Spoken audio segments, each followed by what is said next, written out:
All right, we are back with more Scarlet Hollow. Um, this time we are can't hear you so much clearer, thanks. Oh, you're welcome. Um, and make that full screen. As usual, the warning, flashing lights and stuff, photosensitive warning for viewers. Um, you won't be able to save everyone. You might not even be able to save yourself. Welcome home. Woo woo. Okay. So we are going to continue. We are playing Bruce. We're going to start with our recap as usual.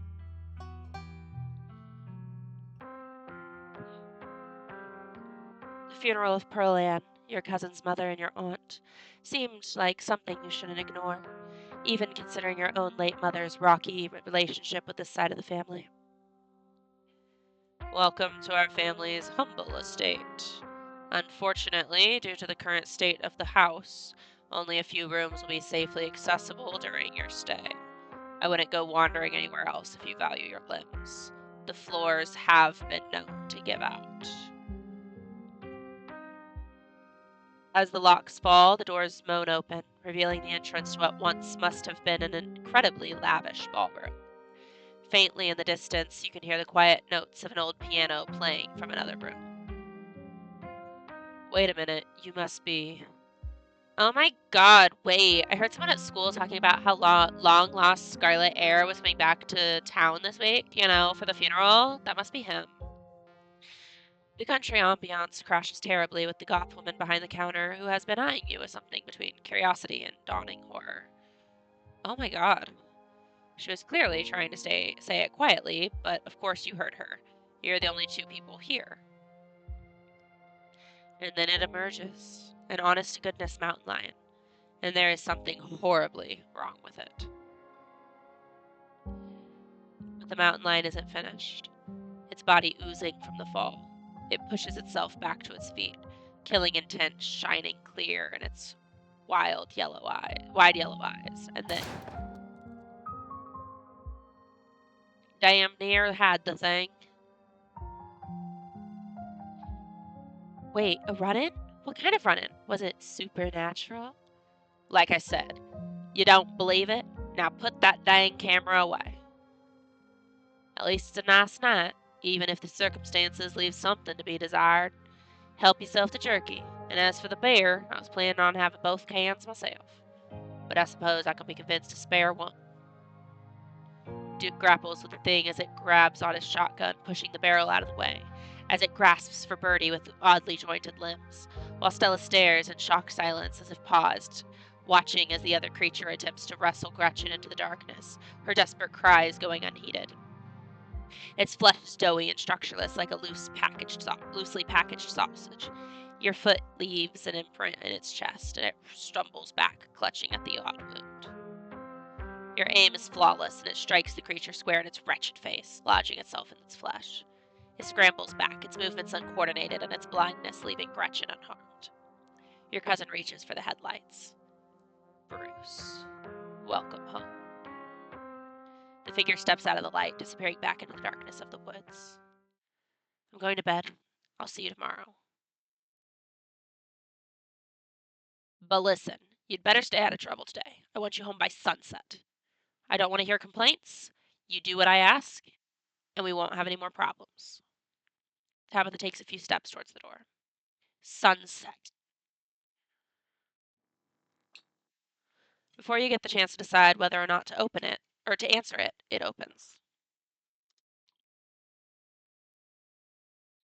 Oh, I'm so sorry. I hope I didn't scare you.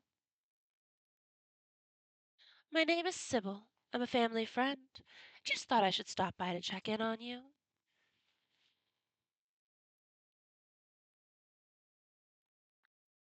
You and the old hippie make your way back to the kitchen. Okay. We're gonna grab a new tissue. Okay. You and the old hippie make your way back to the kitchen. She gives one of Tabitha's few mugs a thorough rinse before pouring you steaming tea from her thermos. Just don't make yourself a burden, all right? I have a lot to do today. Oh, are we talking about a certain young man who may or may not have caught the boss's eye? That Sam Wayne fella, was it? Whatever. If anyone asks, we never talked. Got it. I don't want to disappear, too. I am the only person in this town who truly cares about your safety. Don't forget that. Even if it's already too late to stop what's going to happen. Whatever you're looking for, you're barking up the wrong tree. So just go someplace else before Tabitha once again trails off. Both she and Stella have noticed the girl with the dark braid and glasses sneaking along the ridge. It's Rosalina. Kanika, we found her. She's headed up the hill. They went in. Does Stella have no sense of self-preservation? My dad says our house is haunted.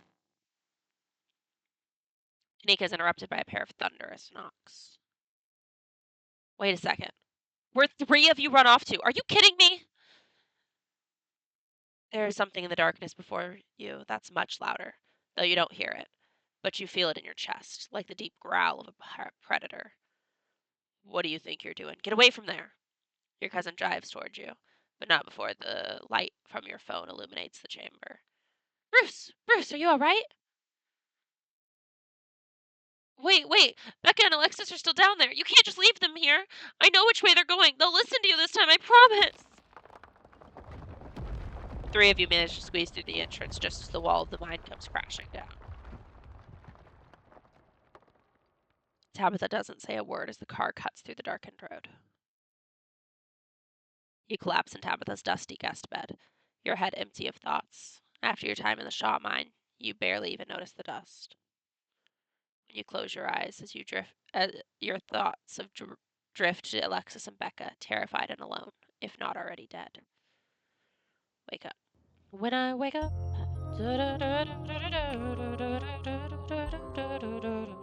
Okay. Sunshine filters in through the dusty window of the estate as your eyes flit open. You manage to survive a second night in the town of Scarlet Hollow. As you pull yourself out of the bed, you can feel the soot and grime of the Shaw mine still stuck to your skin. You step into the guest bathroom and into the shower. The water is hot, surprisingly enough, clean. As steam fills your lungs and soot washes down the drain, you think about those 2 girls still buried in a horrible mine.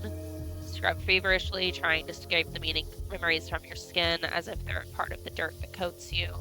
Think about Sybil, think about Wayne, think about someone special, think about finally being out of this hellhole and safe in your own bed. Realistically, the 2 girls. You think about those 2 girls still buried in that horrible mine. You're done here. You turn off the faucet and dry yourself off. Time to start your day. Check on the possum. Hey, Dustin. There are 2 of them now. You wave down at the possums. They look up at you. Against your better judgment, you reach out to the possums, hand outstretched. Oh well, it was worth a shot. Maybe now they'll leave your dresser and return to nature where they belong. You hold your breath and approach the bedroom window. After finding the boot print and viscera in the garden yesterday, you can't help but anticipate something staring back at you. It's the same view.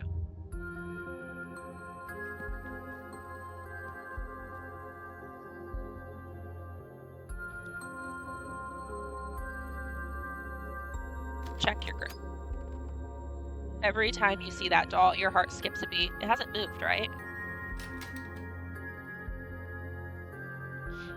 I'm not going to text any of them because I don't like them, and I'm going to head downstairs. You've done everything you've wanted up to here. It's time to start your day. You enter the kitchen to find your cousin in the midst of devouring a pint of banana chocolate chunk. She isn't alone. Frou-Frou glares at you from her usual spot on the counter as a red-headed woman busies herself, trying to tidy as best she can. Tabitha's eyes dart to the corner of the room, almost as if she's ashamed of being caught in the act of stress eating ice cream for breakfast.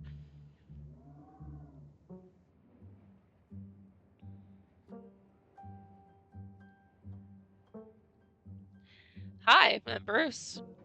Good morning, I'm Janie, just here to do a little weekly cleaning, whatever cleaning Miss Tabitha will let me do, that is. I could have this place looking brand new, you know. Don't go making any big renovations or moving anything around, like knowing where my stuff is. Okie dokie! It's so nice to finally meet you, Bruce. Both Miss Pearl Ann and Miss Tabitha have talked about you. Janie. So much about hearing about so much, but hearing about someone and meeting some of them face to face are two completely different things, I suppose. Thanks. All I'm trying to say is that it's wonderful to actually meet you, and I'm so happy part of the family is here to keep Miss Tabitha company. What with everything, that's Janie. Oh, I'm sorry, Miss Tabitha, I might be too much again. Tabitha grumbles in acknowledgement. Any updates on those two girls? No. Look, you did the right thing last night. Tabitha takes one last spoonful of ice cream that discards the empty container, turning to you with her trademark scowl. Let's get going. I've got an errand to run in town, and every time I've left you here alone, something terrible ends up happening, so you're coming with me.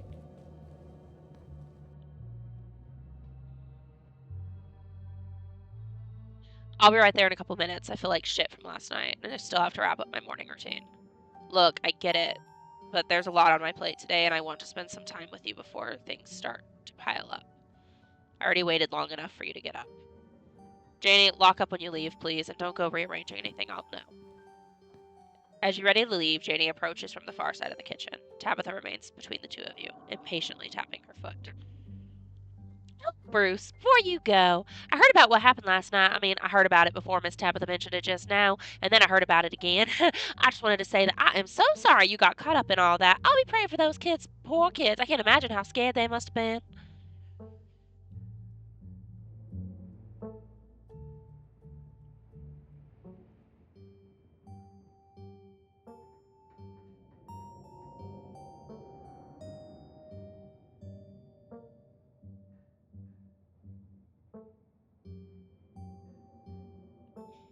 I'd love to chat, but I'd hate to interrupt your work. I'm in town for another few days, though, if you've got time. Of course. Feel free to swing by the church any old time. Daniel and I are always there, except for when I'm working, of course, but Daniel's usually there regardless. All right, let's go. Bye, Janie. Be safe out there, you two. You and Tabitha walk through the doors of the estate and into her car. The ride to town is uneventful. Your cousin, unsurprisingly, more focused on the road than on making conversation. All right, we're just popping into the general store for a few minutes.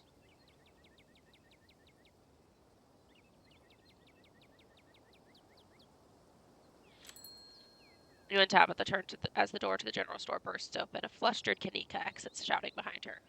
Fine, okay? Keep coddling him. Keep letting him get away with stuff you never would have let me so much as think about. I'm sick of carrying this family. Kanika storms off, the door slowly drifting shut behind her. Ugh, other people and their drama. If more people kept things to themselves, they'd be a lot happier.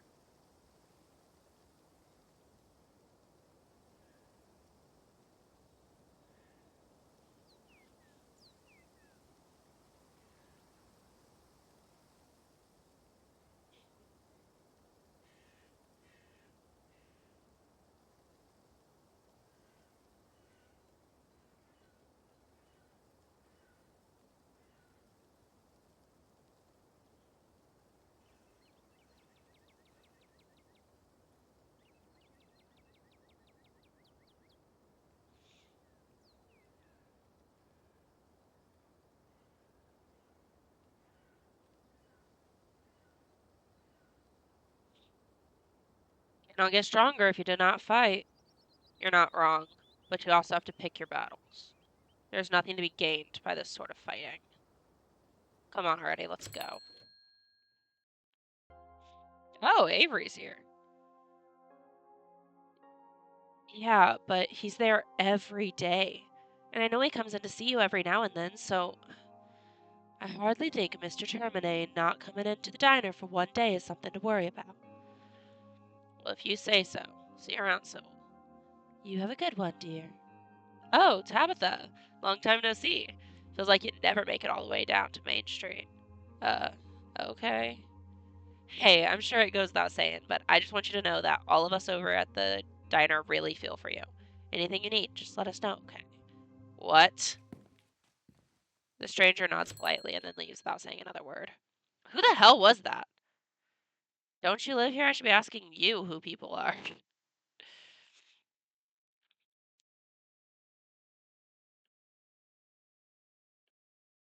I guess. Anyways, it's not important. Good morning, Sybil. Good morning, you two. Hope you're doing well after last night's activities. Is a new blend ready? Of course. Bruce, if you'd like to keep Miles company, Tabitha and I will just be a minute. Oh, I see. Gotta fill up on the old stash, huh, Tabby? Gotta get your prescription filled, so to speak. Pick up some of the devil's lettuce. What are you talking about? Bruce is implying you're here to buy marijuana, dear. What? You think I'm some kind of stoner? Ugh. You know what? It doesn't matter. Think what you will.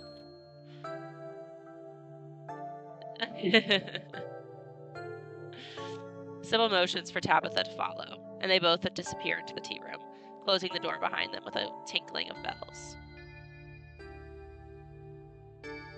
So, Miles, before you can finish your thought, you're halted by the tinkling of bells announcing another patron. Or in this case, another two patrons. Well, powerful build. You've never seen the man beside Duke before, but whoever he is, he's big. Well, if it ain't Bruce, Bo, this is Miss Scarlet's cousin. He was there with me the night in the woods. It's a pleasure to meet you, sir. My name is Bo. I'm Duke's boy. Hope you've been faring better since all that unpleasantness.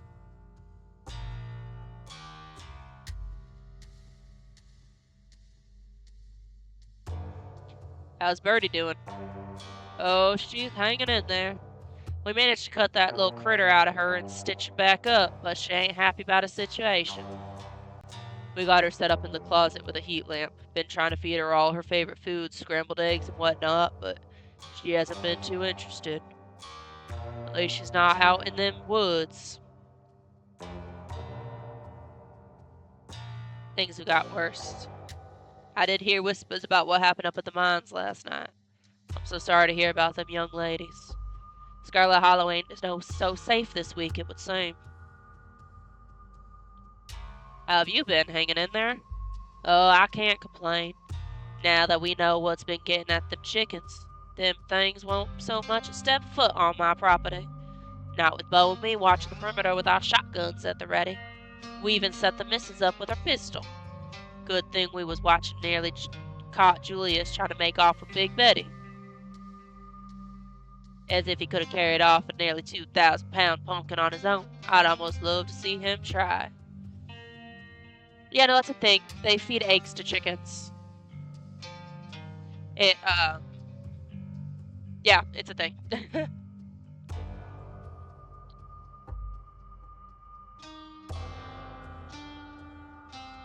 I think it's the same energy as, like, humans eating placenta.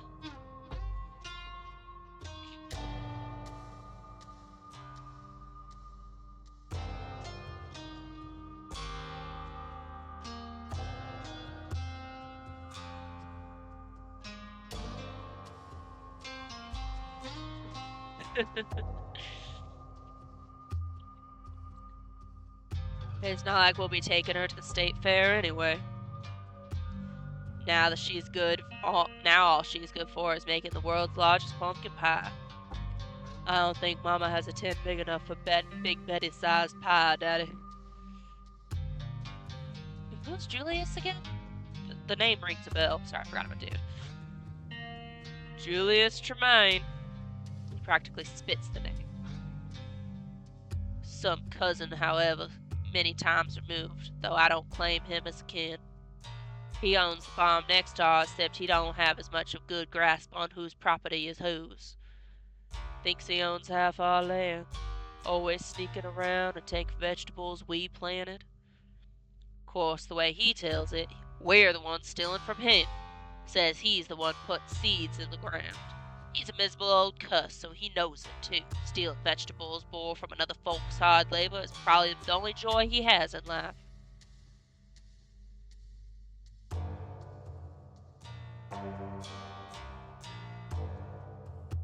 Have you seen any of those creatures around your farm?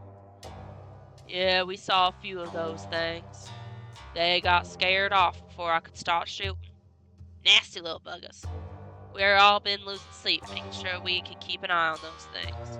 It's even rubbing off on the hens. None of the little ladies been laying this week. You know, Daddy, I bet some big mastiff can keep them things away. This seems like just the kind of job for a guard dog. Now, don't you start again. We ain't getting a dog. I got enough mouths to feed, and as much as you say you'll take responsibility, I know it'd be me cleaning up after it. Besides, I don't have much faith them things won't be stopped by a dog. I saw more than a few in that nest.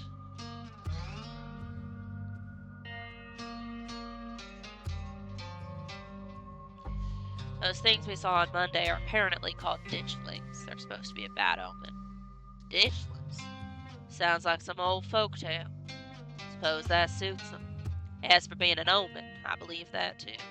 But I suppose there's not much to be done if they're forewarning some kind of disaster besides looking out for me and mine.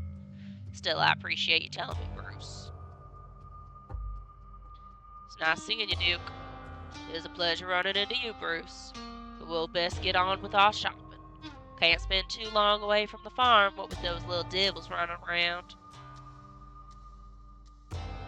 Can't leave Ma by herself up there for very long. You have a good one. Hope Scarlet Hollow treats you better from now on. It was nice meeting you, Bruce. And please tell Miss Scarlet I'm sorry about her, Ma. They shuffle off into the aisles. Tabitha and Sybil are still in the tea room. Your phone buzzes. Isaac! This is Isaac from the mine. You gave me your number yesterday, and I'm out behind the diner if you want to talk. Tabitha sure has taken her time in there. Hey, Miles, where's your sister? Let's meet up with Isaac. Yes. Yes! Isaac! Isaac! Yeah! I'm so excited. Look at Bruce doing all the new things. Here we go. You probably have time to slip off and hear what Isaac has to say before Tabitha even knows you're gone. You hold the bells on the door to the general store, quieting them while you make a silent exit. You find Isaac smoking out by the dumpsters behind Winnie's diner. Thought you weren't going to show.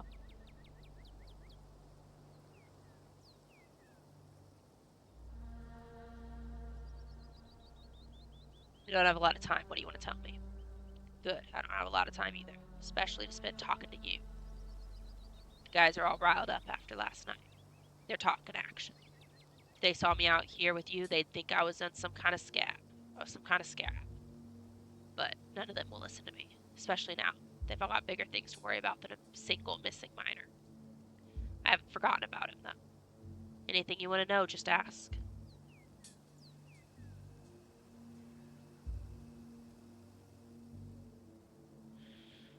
Why would he be following me? Damned if I know. I didn't even know he existed. I didn't even know you existed until yesterday. I suppose Tabitha could have told him about you, or maybe he's trying to get to someone close to his ex. Seems like a pathetic move to me, but relationships change people. Maybe even a man like Wayne can be broken by someone like her. Did anything happen to him at the mines? Find any weird stuff?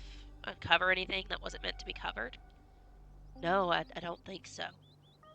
The few shifts he was picking up, we were all above ground, mostly operating machinery. Pretty cushy stuff, to be honest.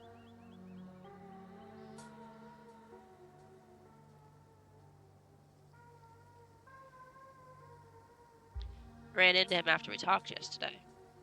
But why wouldn't he come tell me he's alright? Where is he staying? Why is he hiding from everybody? It just doesn't sound like him. I'm not sure the man you think is Wayne is really him.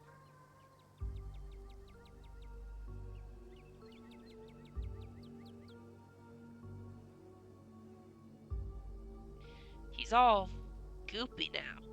I think there's something wrong with him. Something medical. Goopy? Jesus. I hope he's getting treatment. Maybe that's why he's been distant. What was he like? He was a light-hearted guy, kind of guy, always joking around on the job. Amazing fella to grab beers with. Not keen on doing hard work, but it wasn't too strange when he barely picked up in shifts once that relationship started. I'm sure he saw her as a bit of a meal ticket, so maybe he wasn't too smart, but he was a good friend. Closest one I had. Do you think Tabitha did something to him? Yes, I do. That, or maybe Pearl Ann. I don't know what it would be, but something happened up at that house. The week it went down, everyone was up in arms about Miss Pearl Ann's death. Almost nobody cared about the fact that some transplant miner had gone missing. Did anyone think there might be a connection? Do you know how Pearl Ann died? What do you know about Pearl Ann? Do you have any theories? Do you know how Pearl Ann died? Heard it was natural causes, died in her sleep. She was old and a smoker. Figured her lungs finally gave out on her. What kind of action are people taking? Isaac glances around nervously. They're talking about a strike, but you didn't hear it from me. This was helpful. Thanks. Isaac sighs, taking one last drag of his cigarette. I appreciate you coming by to talk. Can't say I'm happy with what you've told me, but I'm glad someone is looking into this. Seems like everybody else is perfectly happy to sweep it under the rug. Isaac tosses his cigarette butt. It goes without saying that you better not talk. Wait, it goes without saying that you'd better not go telling anyone we talked. And if you see him, or whoever is pretending to be him, tell him his buddy's worried about him, alright? Isaac heads back inside and you find yourself alone again. Text your cousin, warn her about the strike.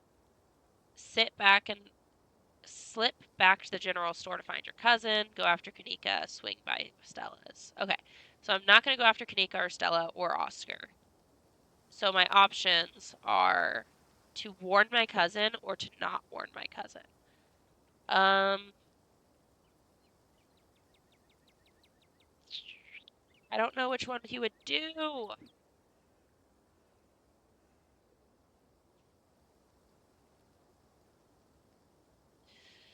See, my thought process is if the strike happens in the other two, obviously it's still going to happen if I warn her. But if I warn her, it lets her know I snuck away. And I don't know if he's going to rat on our new boy Isaac if I do go tell.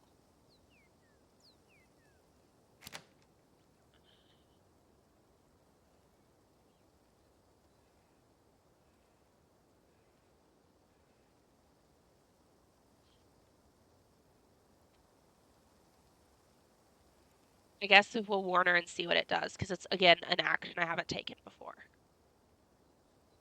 You pull out your phone and send Tabitha a warning text about the strike. Are you serious? On top of everything else I have to deal with? Who told you? Where even are you? Wait, is this a prank? Did Stella put you up to this?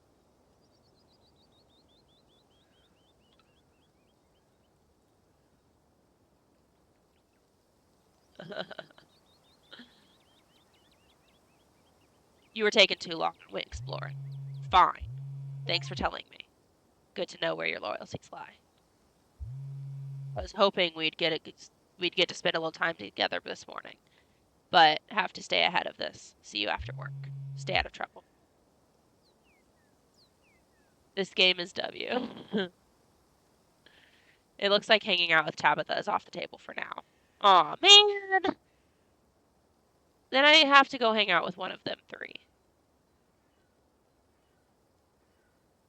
I'm doing alright. Oh, man.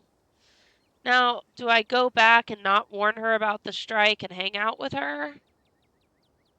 I guess all roads are probably going to end to us being at Oscar's house. I'll have to try that other route later. So I'll go back and play that other route. But for now, let's go to Oscar, because I guess Kanika wouldn't be a bad option. I don't want to go to Stella's, but I feel like... Oh, well, thank you. Go after Kanika and check in on Oscar. You're saying to Oscar. I feel like there's no avoiding it. I don't think there's a way to avoid ending up ghost hunting.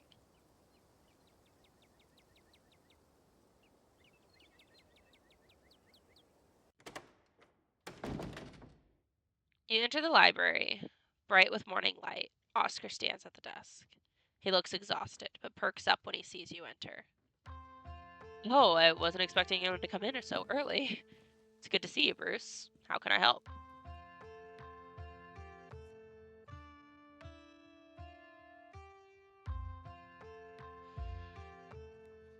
I'm trying to get to know folks in town. I'd like to ask you a few questions. Sure thing, Ace. I can't say I mind having company while I'm getting some shelving done. You follow Oscar deeper into the library. I'm glad Stella offered to help investigate the annex tonight. Oh, thank you. Rosa's taken things pretty badly.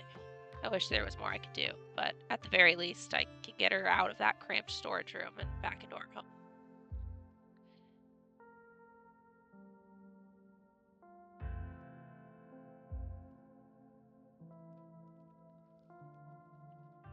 Seems like there's a lot of folks around here with dead parents, says Rosalina's mom. No, she's... Oscar takes a moment before responding, carefully thinking over his words. She just wasn't ready for a kid. She thought she was, but that didn't last.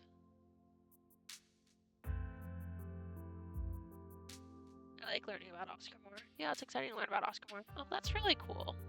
Maybe.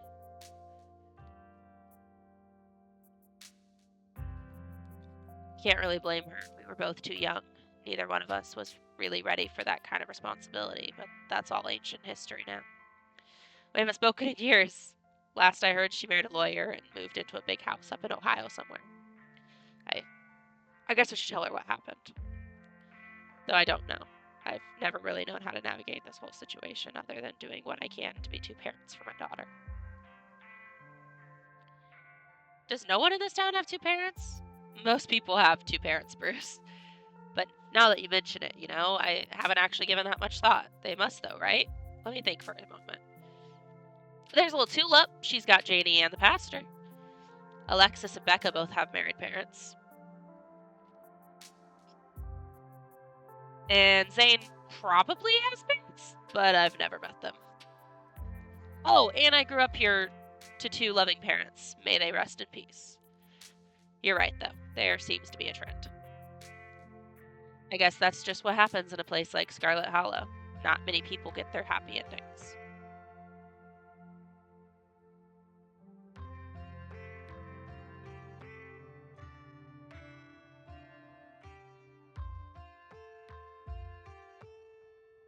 An email couldn't hurt. If she doesn't see it, at least you'll know you tried. That's probably a good idea. It's not like I even have much beyond an email. She changed her number years ago. I'm not even sure what her last name is anymore. If she doesn't check her college email address, you're right. I can say I tried. How are you holding up? How are you handling things? Do you think I did the right thing leaving those kids down there? How's Rosalina handling things? Has anyone contacted the other kids' parents? Have you heard anything from the mines? I said maybe. Has anyone contacted those other kids' parents? Of course. Your cousin made sure to let them know last night, and I gave them a call too. They were understandably upset. I'm sure Tabitha got an earful. And I've been trying to check in with them regularly, and it seems like things at the mines are optimistic. The diggers say most of the rockfall was near the entrance, so if the kids were deep in the mines, they may be okay. Hopefully it's just a matter of time before we can all put this behind us.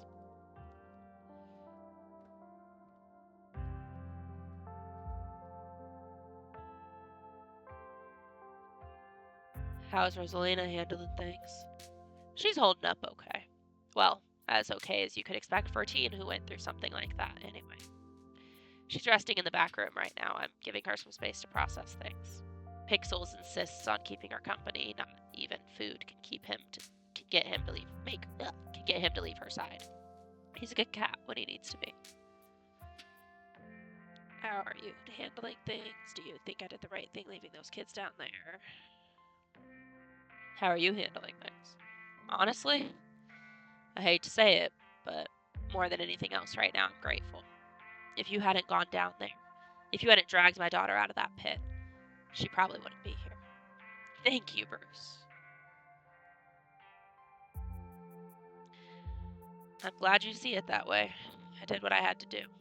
I know you did, though. I'm sure that won't stop both of us from being haunted by the memories of last night for the rest of our lives. I'm just sorry that my own failures as a parent helped put that burden on you. But I suppose the best we could do is pick up and keep doing what needs to be done. You remain silent. I guess we should probably discuss what we'll be dealing with tonight. Oscar gets a distant look in his eye. The haunting. It started with the floor bleeding in Rosalina's room. And before you could say anything, it wasn't rusty water and it wasn't wine. It was blood. AB negative, actually. I couldn't believe it was happening, so I ordered a kit online to test the stuff. And then I started seeing the figure. I could never get a good look at it, but I knew when it was there. It was just a feeling I'd get, like someone was about to stab me in the back, and I'd turn around and see a flash of someone leaving the room. Just enough that I knew there had been someone there. Just thinking about it makes me want to hide under the covers. Oscar pauses, lost in dark recollections. The clearest look I ever got was one night when I was coming back to the house after doing some reshelving. I saw it, plain as day, standing in our doorway, silhouetted like there was a light shining behind it. I couldn't make out the face, obscured in shadow as it was. I thought I heard it say something. A name I couldn't quite make out. It sounded like a question, like it was asking if I was a person. Then its head caved in. He paused again, before coming back to himself, pushing the memory away. That was the last night we stayed in that house. As soon as that thing disappeared, I got Rosalina out of there, and we've been in the library ever since.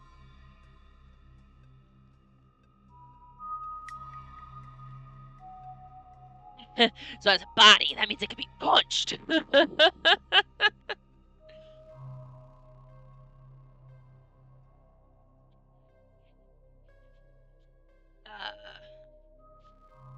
So we're dealing with a full body apparition. Whatever it is, I'm sure there's a rational explanation. Maybe it's just a guy in a scary mask trying to run off the property. You're scaring me, Oscar. I can't believe I have to go in there. Yeah, let's say we're gonna hit it. So it has a body. That means it can be punched. I'll solve your ghost problem real quick. It would be nice if it wound up being so simple. I suppose it's not beyond reason that it's just some guy in a costume trying to chase us off the property. A rival librarian, perhaps, trying to scare us off of the annex so they can take over the librarian gig.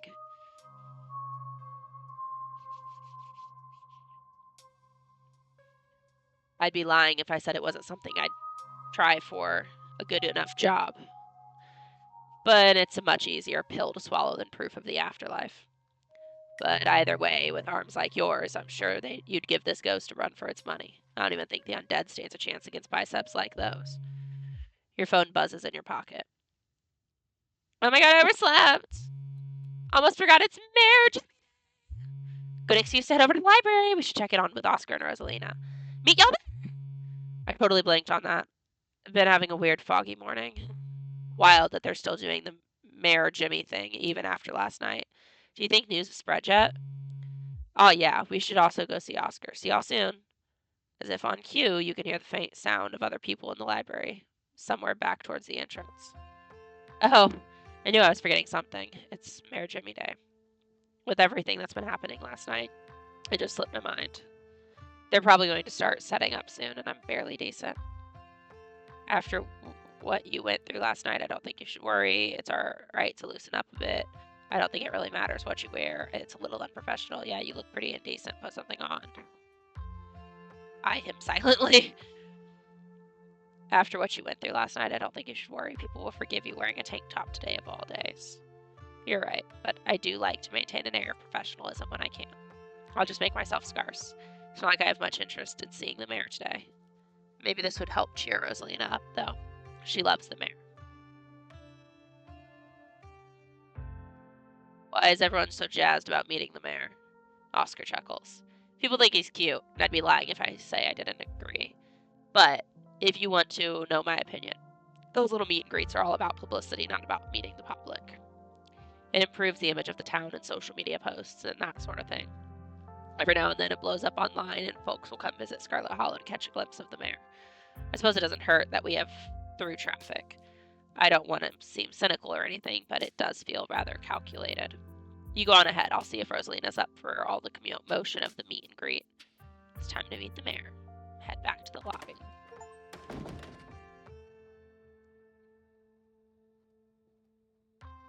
You leave Oscar to his work and make your way back to the lobby. It's busier than you've seen. A small crowd has formed in a corner of the main foyer.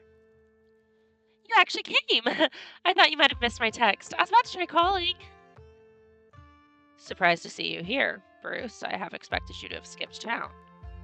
Yes, the whole gang's here. I've been waiting to introduce Bruce to the mayor for, the entire time I've known him. It'll be worth it. Trust us. All right, shall we? I don't like you two. You're not my friends. He's a dog. You can tell this dog is the mayor from his little sash and fancy top hat. There's a regal air about him, almost as if he knows the position of authority he's been elected to. You haven't met the serious man by his side, but you have to assume he's the mayor's handler. He holds out his paw as if to shake your hand.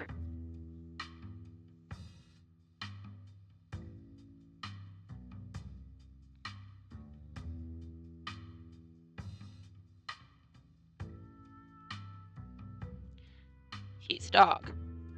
He's the mayor. I'm so sorry. I'm so glad no one ruined the surprise. The town has had a dog as mayor since the early 1900s. That's just how we do things around here for some reason.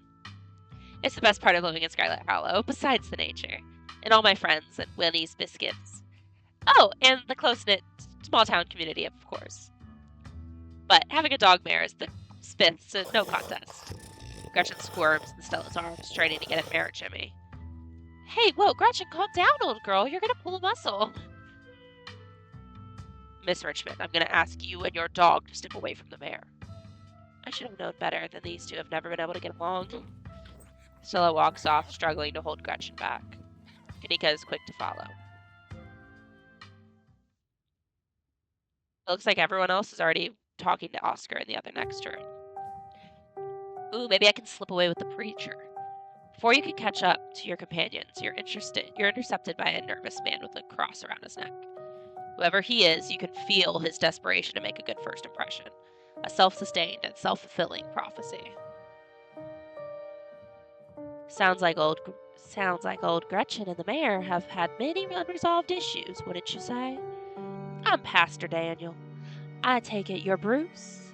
Everyone's been buzzing about you. I'm so sorry about your aunt, and I'm sure she's in a better place now.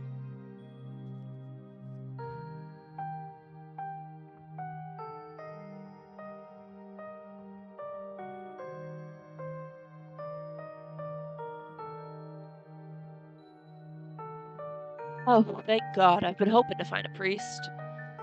I like your gumption. Can't even remember the last time someone around these parts actually wanted to find me. Is this about Pearl Ann? Or perhaps your mother? Oh. I think we need an exorcism. Oscar's house is haunted and we're investigating it tonight. Oh, like a Scooby-Doo episode or something. I'm afraid I don't buy into that particular notion. It is a bit too spiritualistic. Now, if it were a vision of one of his parents trying to contact him from heaven, I could understand that. But I simply don't believe in miraculous, malicious spirits, lingering either in heaven or hell, jumping out of closets to scare us. I'm sure there's a perfectly reasonable explanation for whatever it is he saw. There's blood sleeping from the floor. Real blood. Wait, you believe in some ghosts or not? What makes you an authority on that? There were ghosts in the mine last night. There's been a lot of supernatural stuff happening in the past few days. Are you calling Oscar a liar? I trust Oscar. You should come ghost hunting with us tonight, then, and prove it's not a haunting.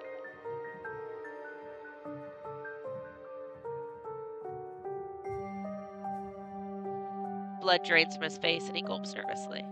Oh, I promised my daughter we would watch VeggieTales tonight, so I'm afraid I have plans. But let me know if you see anything strange. I'd love to hear your account of this supposed haunting. In fact, here's my card. He hands you a business card. Call me if you need me.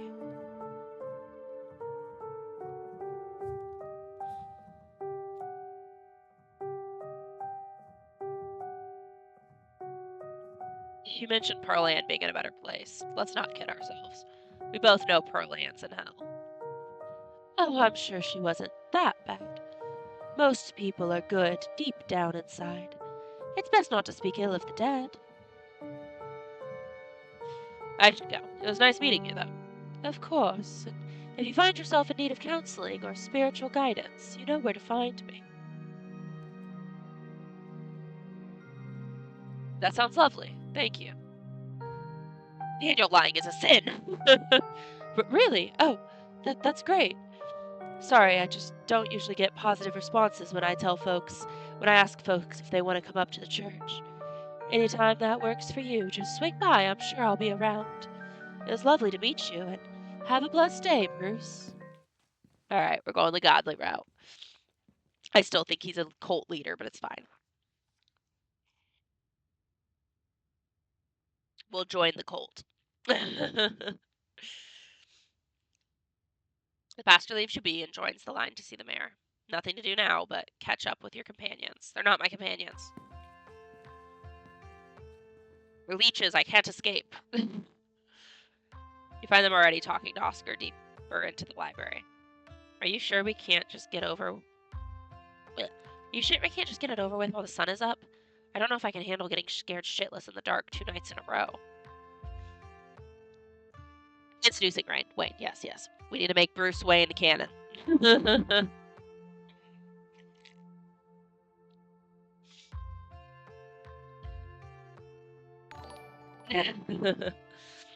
We have missions. Join a cult, seduce a demon. Or whatever he is. Alright. And be as awful as we can. I wish we could, especially since I'm not particularly excited about going back in there after a dark either, but I'm pretty sure it only comes out when the sun goes down. Yeah, there's no way I'm going in until the spirit is at full power. I want to be sure we can get the best evidence possible. This could be my last shot to get real proof of ghosts. I'm not going to waste it just because I'm impatient. Y'all are going to be the death of me. And you're sure there's nothing we can do for Rosalina right now? I don't think so. She's been locked up in the back room all day. Hasn't even been interested in talking to anyone. I think the best we can do is stick to the plan. Ghost bust the house, clean, and give her a real bed to sleep in tonight. I just hope it's possible to get rid of this thing. This is a pretty serious ghost infestation. Is that what you'd call something like this? I believe it's called a haunting, but ghost infestation also sounds good. I suppose we're the ghost hunters, so we can call it whatever we want. Anyways, I'll be bringing all the ghost hunting supplies anyone could ever need, so we should be set on preparations. The only thing y'all need to bring is an open mind.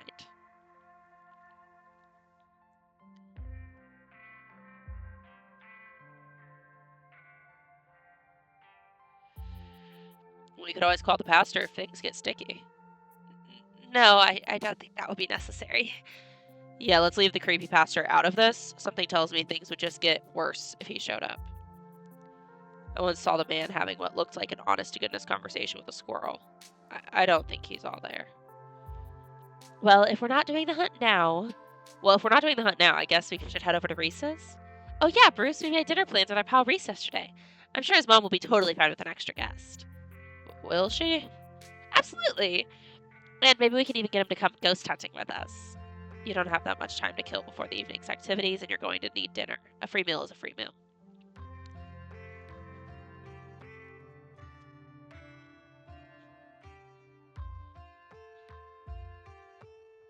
I'm going to get back to it. See y'all tonight. Time to go. So I finally met Pastor Daniel. I hope Tabitha winds up coming. Oh, I should send Tabitha a reminder about this. Remind Tabitha about the evening's ghost hunt secretly. Head to Reese's.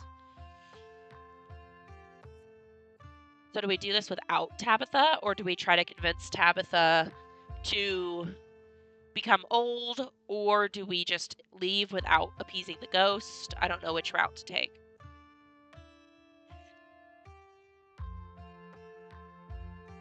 So I finally met Pastor Daniel. I figured as much after he suggested calling him in for the ghost hunt. It was only a matter of time until he tried to pull you aside for grief counseling. When my dad died, I had to ban him from the general store for a week. He wouldn't stop leaving these little pamphlets at the checkout. I don't know where he finds so many.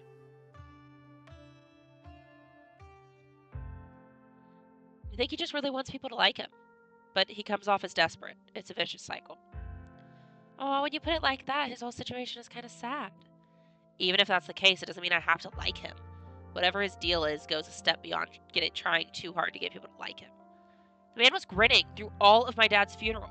He's not normal. And I don't mean that in a stigmatized mental illness kind of way. There's just this little siren that goes off every time I see him, that tells me to get away from him. It's exactly how I would describe it too. The whole town feels the same way. Now that I think about it, he must be pretty lonely. He could look for friends somewhere else.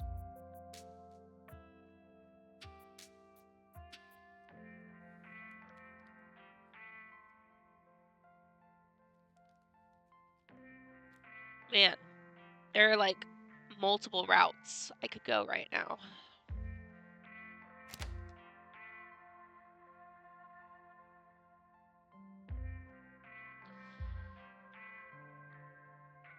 Okay, so what we'll do is this route, we're going to be friendly to our cousin because we told her about the strike.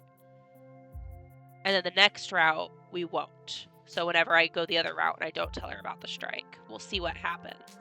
And if we still end up going ghost hunting, then we can see what happens without her there. So we have options. So for this one, I'm going to remind her. Oh, I should send Tabitha a reminder about this. Oh my god, yes! Can you imagine how much fun it would be if she actually shows up? Stella, come on. I know you think you have some sort of bond with her, but she's awful. She isn't even nice to you. You just haven't given her the chance. Maybe if she comes tonight, you two will finally get along. No.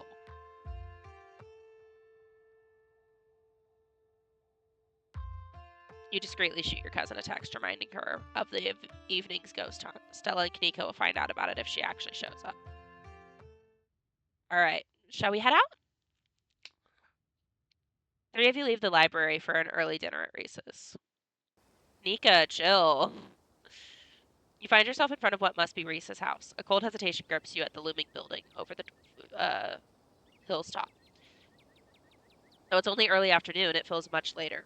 The sun already sinking behind the tall buildings that surround Scarlet Hollow. Wait, Stella, before we go in there, you told Bruce about Reese's situation, right? What? His art? Oh, the illness thing! No, we've been a little busy for talk today.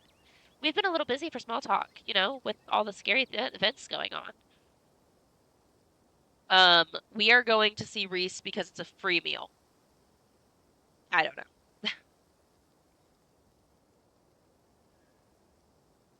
We're being kidnapped. God, this has been such a long week already. Well, like Stella said, Reese has an illness, and Dr. Kelly is really serious about it, so please don't make her mad or she'll yell at us. The door swings open. Hey. Reese! Oh my god, dude, it's been ages. You must be Bruce, right? Stella told me you were coming. Gretchen starts yapping at Reese, straining against Stella's grip as she tries to get between them. Are they here already? I knew you'd show up early, Stella. You'd brought another guest and dog. Great. Yeah, I thought she might cheer Reese up. I don't know what's gotten into her all of a sudden. The dog stays outside. But it's okay, Stella. We can let her chill in my van for a bit. I'll run the AC and leave her some treats. I always have some of those easy chew jerkies she likes stashed away. No, we weren't. We were not invited at all. But we go everywhere together. Do you want to come in or not? Elliot's like, Stella is... I'm stressed enough. Go away. Kanika nervously tugs Stella away towards her van. Dr. Kelly quietly eyes you while the three of you wait. I could first name her. Hi, Joan.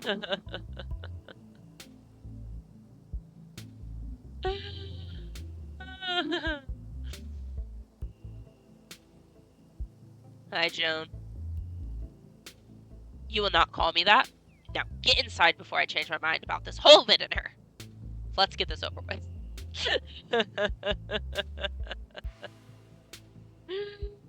Bruce is such a jerk.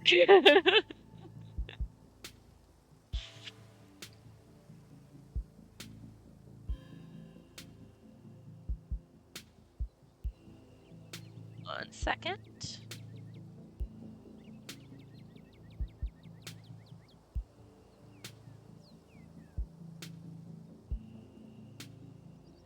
There we go. Wink, wink, Joan. You follow Reese and Dr. Kelly inside. Stella and Kanika aren't far behind you. The house feels cold. Not only is there an odd chill in the air, but the building itself feels too sterile, uncomfortably tidy to the point where you're nervous to touch anything. If it weren't for the aroma of store-bought dinner rolls baking in the oven and the unsettling artwork hanging on the walls, you'd be half convinced you wandered into a real estate showing. How can I lend a hand? By sitting down at the table and not puttering around in my kitchen.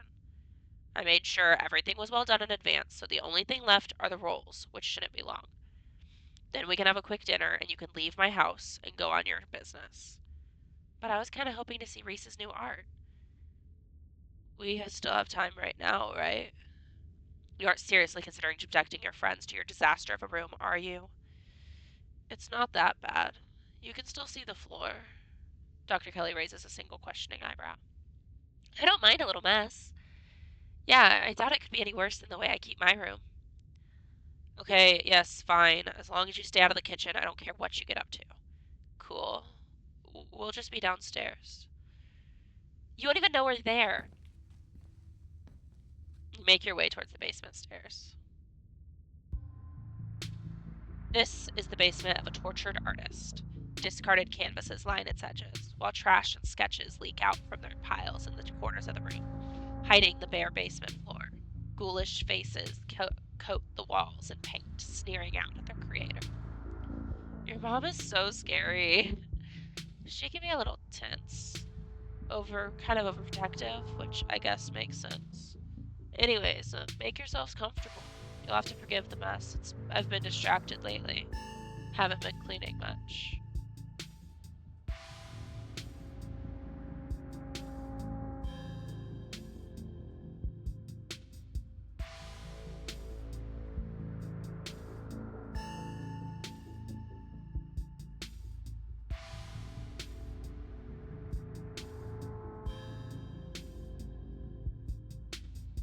Right, invading their home, eating their food.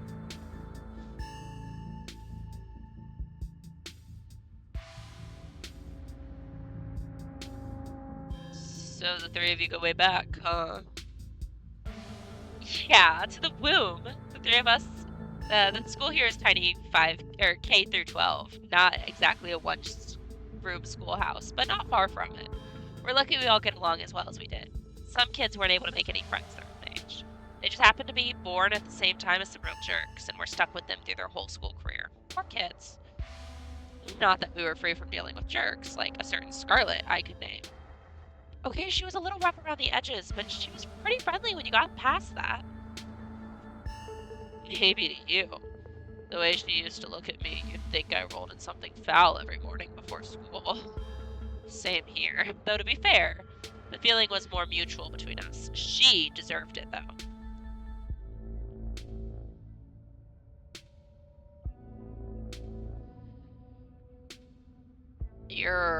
The whole situation's gotta be rough. Sorry. Thanks, but I've been dealing with this thing for a while, so you don't have to feel sorry for me.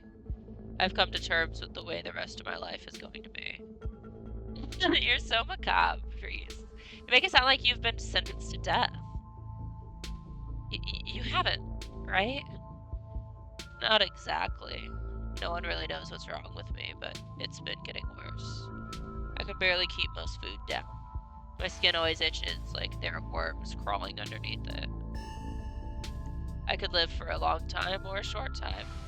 No one's sure. But I'm definitely not going to get better. Whatever time I have left is going to be miserable. So I've done my mourning. My best years are behind me. My future is unknowable. But one day I'll wind up in a pine box just like everyone else, and I'm okay with that. Damn, Reese, I may be a goth, but that's some real nihilistic shit. We'll make sure we come by more often from here on out. Friendship heals all wounds, right?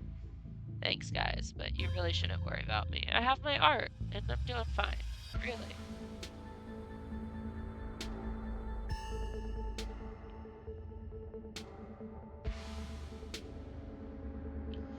What's your diagnosis, if you don't mind me asking? I don't mind, though the answer isn't very illuminating. It's not one particular thing, but a whole mess of nasty little things that adds up to one big diagnosis of bad genes. Guess I pulled the losing card in the DNA lottery. And hey, it isn't all bad. Some of it is just weird, like this. Reese pulls on the skin on his arm. It stretches unnaturally. Hyperelasticity. Kinda cool, right? Whoa! Does that not hurt? The skin thing is kinda weird. I think it's kinda cool, though. Nope. It feels fine. Like I said, it just gets itchy under the skin sometimes. But I don't know if that's the elasticity, the medicine, or some other part of my condition.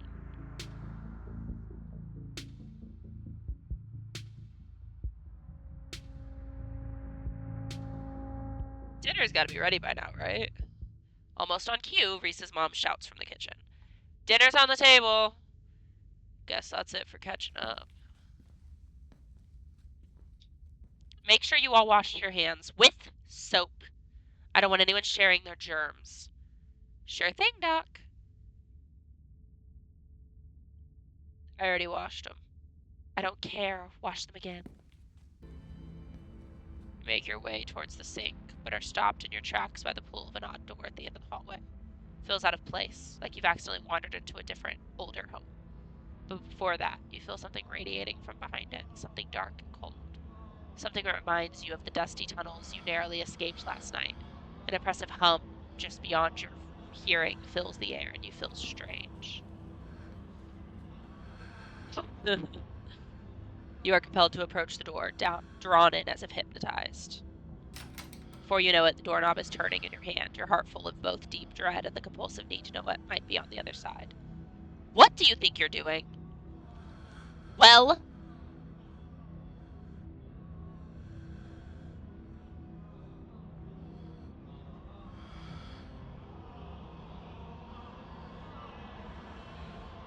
There's something compelling about this door. No, there isn't. Now wash your hands. You won't let her interrupt you. You need to know what's behind the door. Oh, no, you don't. Come on, wash your hands and sit down. She grabs you by the shoulder, yanking you away.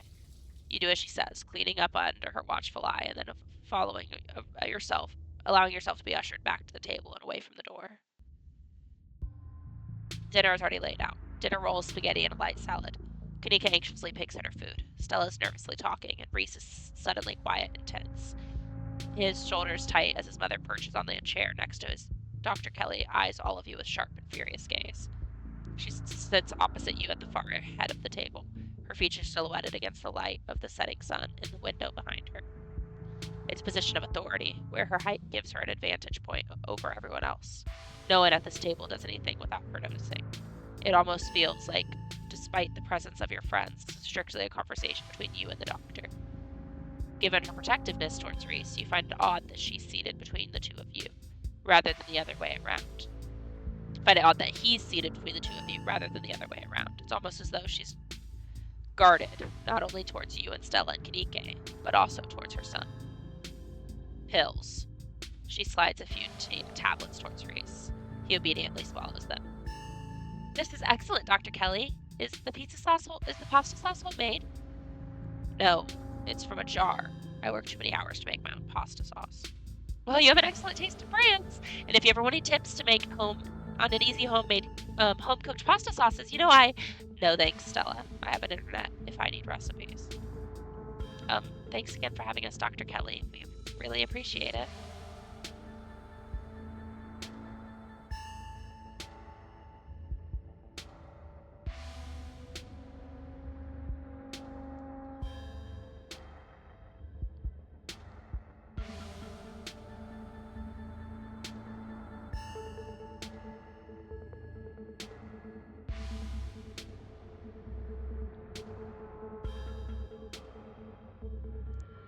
It must break your heart having to isolate your son from the world like this. It's just another unfortunate side effect of his illness. Both of us must have, just have to come to terms with it. It's not the life I wanted for him, but it's the life he has to lead. Maybe he doesn't have to? Ow, geez, Kanika, your boots are heavy. Sorry, Dr. Kelly. We're totally respectful of Reese's boundaries, even though they might seem a little arbitrary and strict. Isn't that right, Stella? You can kick me all you like. It won't change my bold attitude and outgoing personality. You know, Doc, I feel pretty okay. I don't think having people over is all that rough on me. We'll see how you feel in an hour.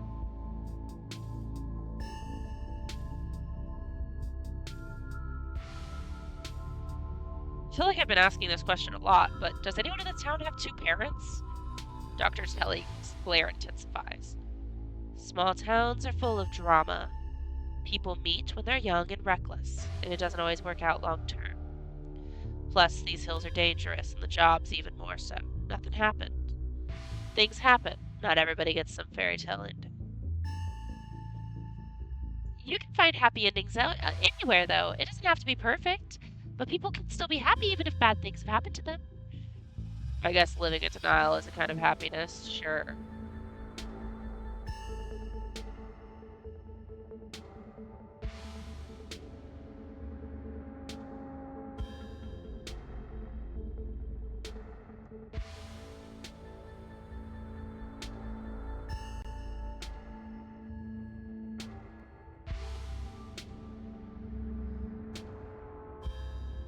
Hey, Doctor, you're a doctor. Have you ever seen a dead body?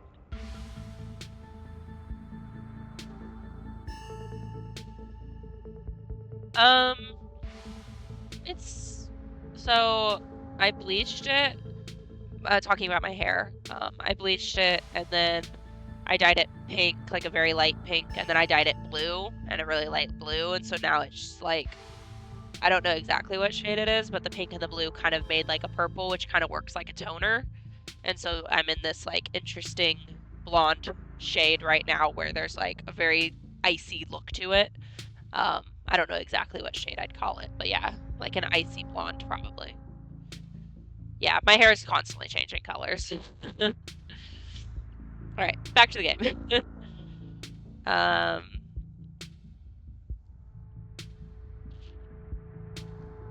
might ask about the dead body. We'll see.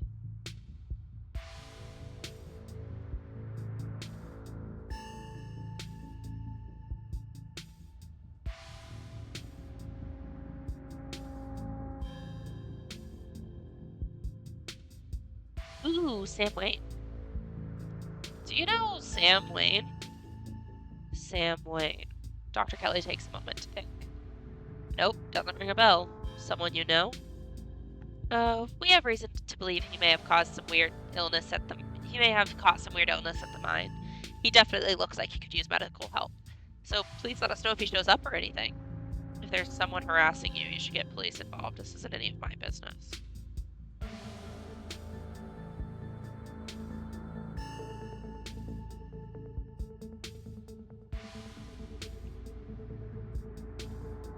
Have there been any strange illnesses spreading around town? What? No. Are you sure you haven't met any miners who had unusual symptoms? Anyone who seemed sort of trippy? Or strangely ominous when they talked? Sorry to pry, just doing my due diligence. Absolutely not. I've barely seen much as a runny nose, which is a good thing. If you're so concerned about the mines, why don't you just have Bruce ask Tabitha? I have no interest in violating HIPAA for a weird little investigation into nothing.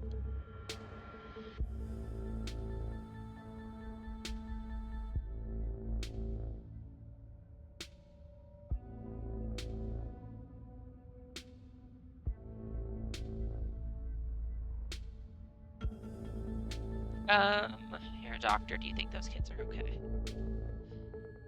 You're a doctor. Do you think those kids are okay? It's possible. We'll see. In the meantime, I'm just stuck here waiting for the call. Here's hoping it doesn't come. An anxious silence descends on the dinner table. You can feel the tension at this table start to rise. Alright, let's ask about a dead body.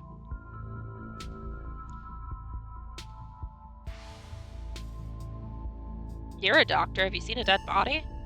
What kind of question is that? I'm a doctor. Of course I've seen a dead body. In fact, I have seen many dead bodies. She's also the Scarlet Hollow coroner, so she's seen the dead body of everyone who's died in Scarlet Hollow, at least in the past few decades. I'm not a coroner, I'm a medical examiner. A coroner is an elected official. I'm just a doctor licensed to do autopsies.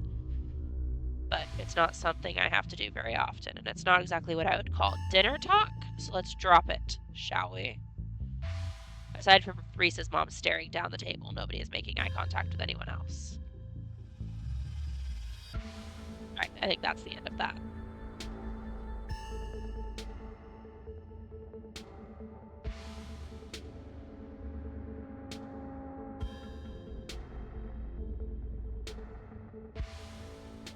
Yeah, Dr. Kelly would be waiting to hear, because she'd be the medical examiner. You remain silent, quietly picking at store-bought spaghetti and dinner rolls.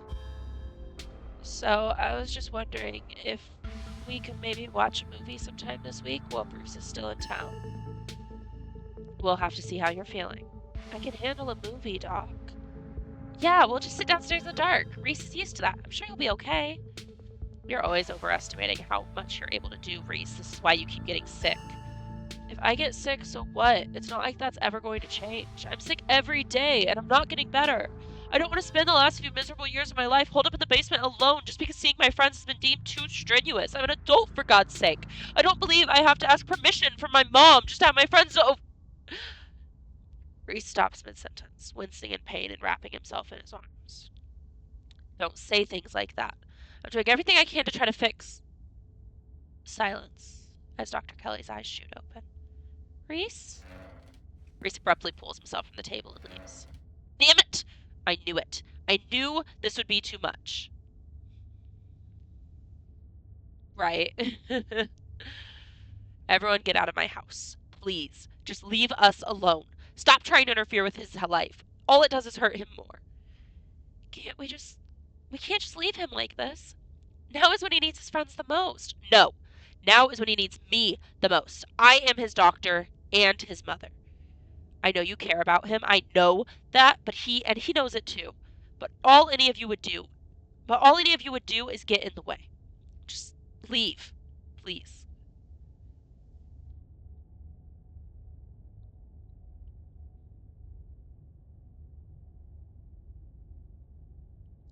Sorry, we'll get out of your way. Good.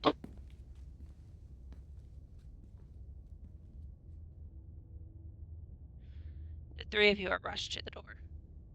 We'll be back, Reese. I hope you feel better soon. Dr. Kelly shuts the door in your faces. The click of the lock signals the end of your dinner at Reese's.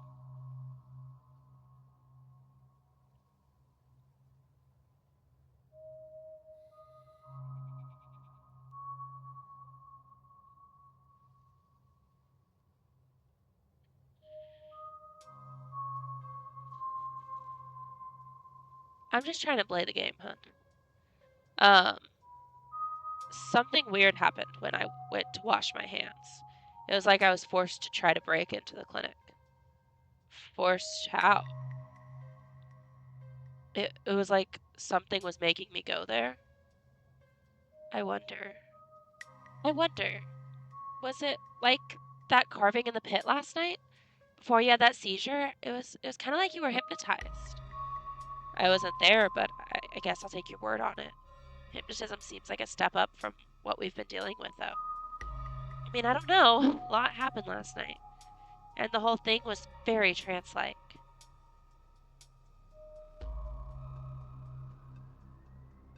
You remain silent.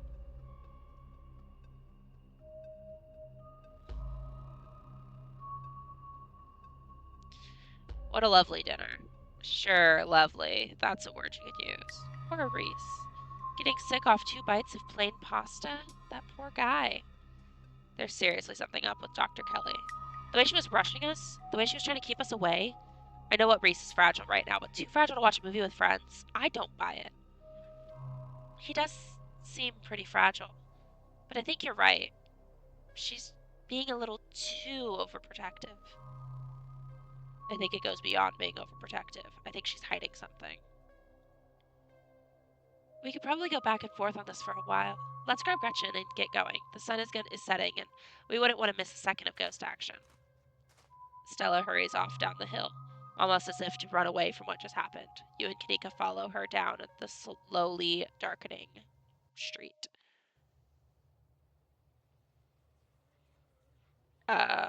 Lit by the orange hues of the setting sun, the library feels different.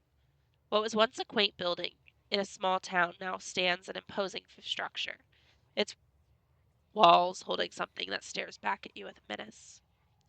Maybe Kanika is right. Maybe ghosts aren't real, and the rest of the night of tonight is going to be a pleasant break from the events of the past few days. You can't help but feel like you're about to walk into a slasher movie. You run through a mental list of everyone who's joining you, trying to figure out if you'd make it to the end. People in horror movies usually die because they don't fight back, or because they run away after tripping someone instead of delivering a finishing blow. You won't make that mistake.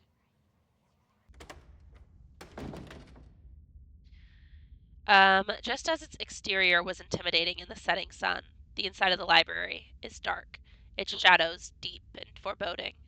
The meet and greet with the mayor ended quite some time ago, and the throng of visitors took whatever joy was in this place with them as they left. Hey, Oscar, are you back yet?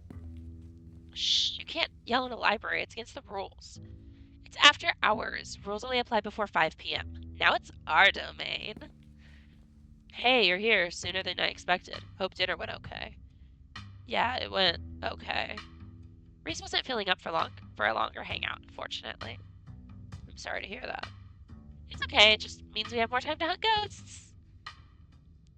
I've come fully loaded. I got my EMF reader, temperature gauge, spirit box, infrared camera, UV light, video camera, salt, flashlights for everybody in case the ghost messes with the electricity, parabolic microphone, Sharpies, and paper for automatic writing, matches, and candles for rituals.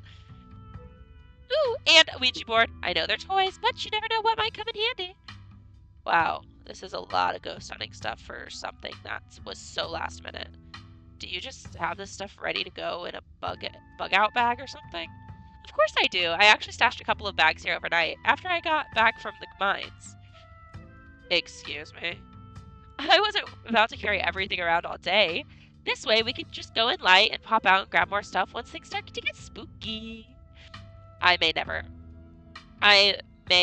have found any compelling evidence of ghosts, but that is not for a lack of trying, and after last night, I'm more than ready to try again.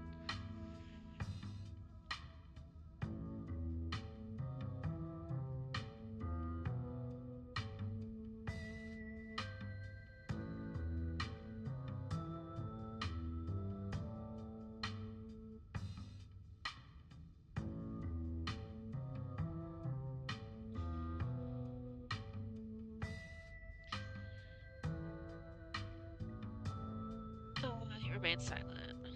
Kanika. I admit, I did get a little caught up in the whole supernatural atmosphere of that place, but those sounds were definitely from the rock shifting before the collapse. I mean, that's the whole basis of the Tommyknockers myth. It's well documented. Yo, don't rush off ghost busting without the Zane. No way was I gonna forget your promise, Stella. Zane, glad you could make it. I was confronted with my own mortality for the first time yesterday, so I'm desperate for answers about the afterlife to ease my troubled mind. Now let's go mess with some ghosts. I hope my house is big enough for 5 ghost hunters at once. If this is everyone, we can go ahead and get started. It's through the back. Follow me. Zane! Looks like the sun has almost set. This is when stuff usually starts to kick off. I haven't been back inside for about a week, so I have no idea what to expect. Hey! There's no way you're doing this without me. Rosalina, we talked about this. No, you talked at me about it, and I'm sick of other people just making decisions for me. I just want to be able to live in our house again. I'm going in there, sleeping in my own room tonight, no matter what.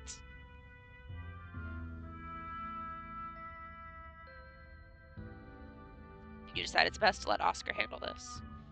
Rosa, it could get dangerous in there. Just hang out in the library and we'll have this taken care of in a few hours. I don't want to be coddled just because you're scared. If Zane is coming, I have every right to be there. She's got a point, Mr. G. You're right. I'm sorry, Rosa. Just let me know if it gets too much and you want to leave, okay? No. Thanks, Dad. Now let's get our house back. You all cross over the threshold and enter Oscar's living room. Family photos line the walls and stacks of books sit comfortably on wooden furniture. Okay, looks pretty normal for now. I don't remember the picture being on the floor, but that could be non-supernatural. None of my equipment is picking anything around the picture, but I'll set it up and set up a camera in case it falls again. Could be important evidence. You might want to save your cameras for Rosalina's room. That's where I've seen the ghost manifest. It's just down the hall. Oscar and Kanika startle at the door swings open. Seems I made it just in time. Now let's get the show on the road. I don't have all night. Yee. What the hell are you doing here? Bruce invited me along. I have every right to be here, Kanika. My family built this place, you know. Yeah, I know. We all know, Bruce. What made you think inviting her was a good idea?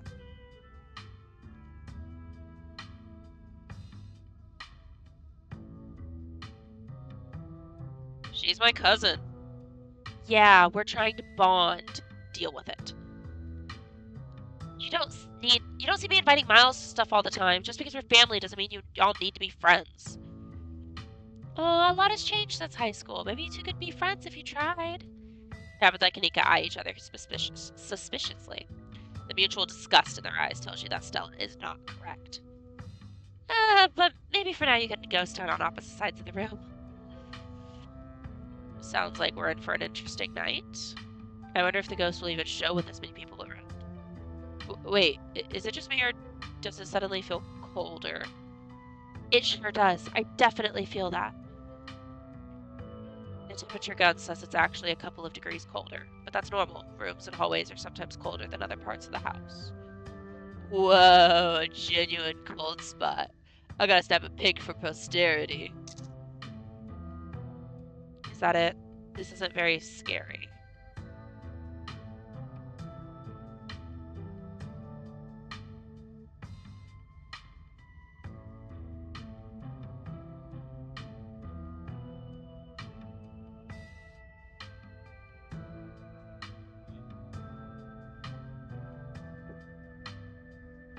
I'm already gonna beat up the ghost. The ghost is just scared because I'm here. It knows it don't stand a chance. I didn't realize muscles were supposed to be some sort of paranormal deterrent.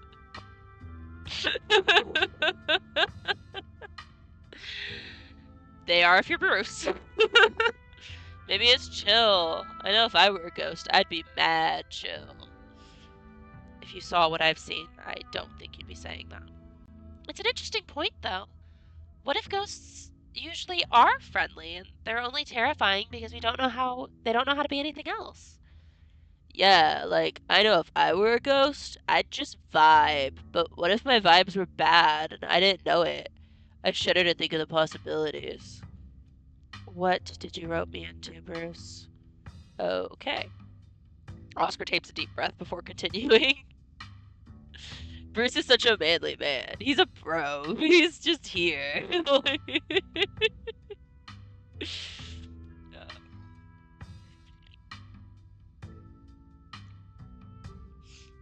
Okay. Let's head to Rosalina's room. Follow me. That feeling again, like the mines, like the door to the clinic. A dusty, suffocating, dizzy feeling. Something is in this house. Though whether it's a ghost or something worse, you aren't sure. Whoa.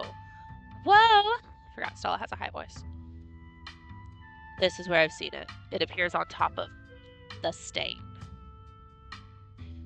Sheesh, that's gotta be tough to scrub out. Does the county own this house? Do they know about the damaged carpet?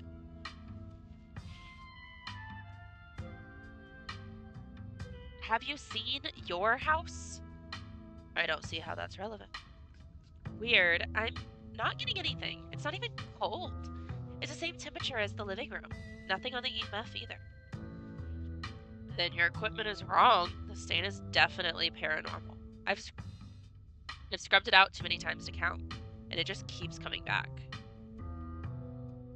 It's just a stain, Dad. Can't we just cover it back up? I don't mind sleeping in here. Let's get significant. Let's get scientific about this. If you scrub the stain out a bunch, maybe that's part of the summoning ritual. I've never heard of a bleach-activated ghost before. You don't use bleach to clean a carpet, Tabitha.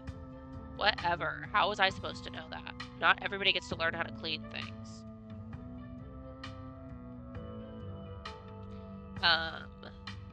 If y'all are offering free carpet cleaning, be my guest. I think y'all are focusing too much on cleaning the stain and not enough on what it's made of, which is blood. Have you tried tearing up the carpet? It's probably just a rusty pipe. Are you sure you scrubbed it out? Ghost blood.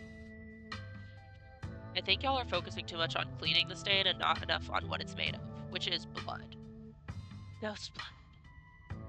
Or it's just a rusty pipe leaking all over your floor. I think that'd be a bigger problem than what Bruce and Stella are suggesting. Have y'all tried ripping up the carpet to see what's causing the stain? The government owns this house. There's no way I'm leaving a big red stain in their carpet. I made sure it was pristine every morning. Besides, I also kind of assumed it was ghost blood, which it is. Don't worry, I'm sure they'll just take you to court for neglect instead. Kanika's obviously right. Did it really not occur to you that there could be a leaky pipe under the floor? What if there's something written under it? Only one way to be sure! Stella excitedly starts tugging at the corner of the carpet. Oh dear. You're doing the government a favor, really. Stella pulls back the carpet, revealing a hatch. The floor around it stained in reddish brown.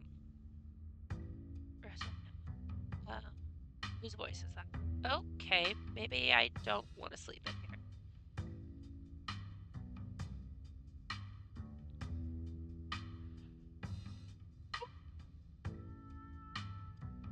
Bruce is not a man of many words, unless he's questioning you. This is even better than finding us a message. But there's no basement in this house. At least we weren't told about a basement. And look at all the red stuff. It's coming from underneath. Oh yeah, this is super haunted. All right, you've got a basement chock full of ghosts. I can just feel it. Well, y'all know last month was super rainy. It's clearly been a long time since anybody stepped foot in that basement or crawl space or whatever it is under this hatch. There must be a leak that flooded the whole area under your house.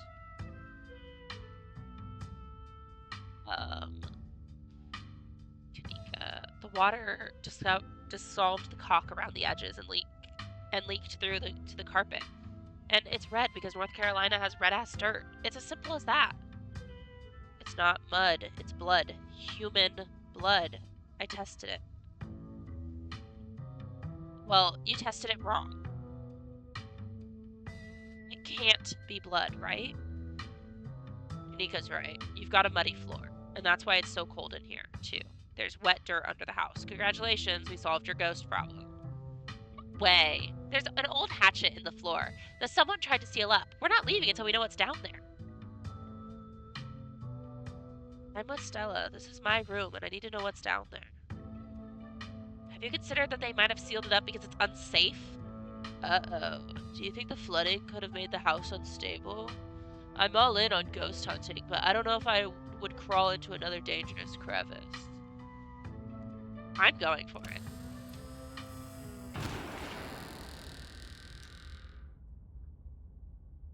You come into Oscar's living room.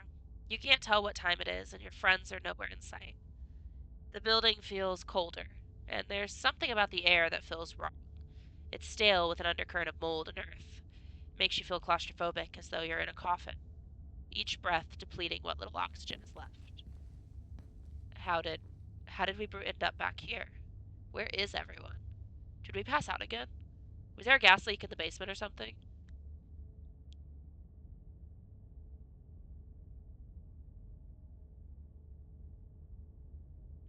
Okay, what the hell is going on?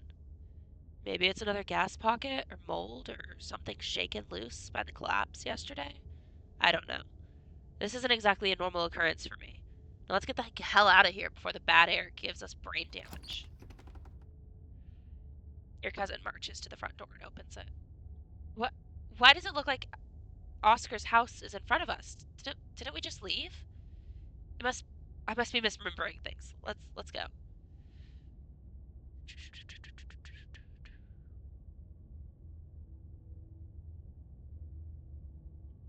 What if the others are passed out in Oscar's house or somewhere deeper in the library? Then going back for them won't do them any good. If they're not outside or in the library, we'll call the cops and let them take care of it. We don't want to wind up passing out again. We're no use to anyone like that. The two of you cross the hallway and open the door. Something isn't right. It feels like a late summer afternoon. The air is warm and wet, and scent of flowers drifts in the breeze. This.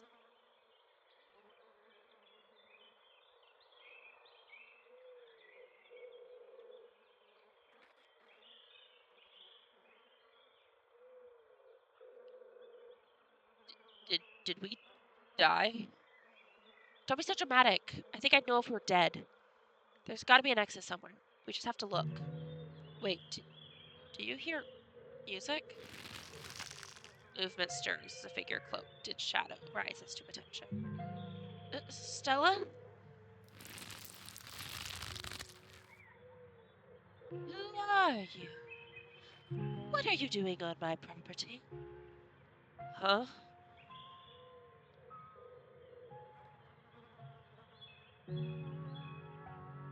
I thought Oscar said the county owned this place. Yeah, Stella, it's us. Quit being weird. Did you say Eddie? No one's called me that in a long time. It's Edwardine now. I'm not a child anymore. Edwardine? Eddie, you've got to be kidding me.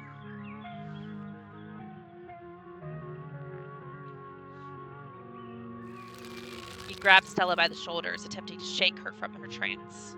But as you try to pull her shoulders, it's as if she's held back by invisible ropes. I wish I could say the same. You should have stayed gone, and you absolutely shouldn't have shown up here of all places. If you're caught, I don't think you understand what Father might do.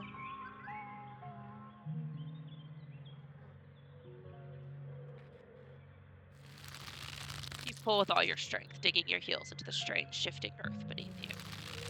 You feel the invisible ropes snap. Help me! Get me out of here! You could hear the ropes tighten again around her. Your physical strength is meaningless here. Oh my god. Stella?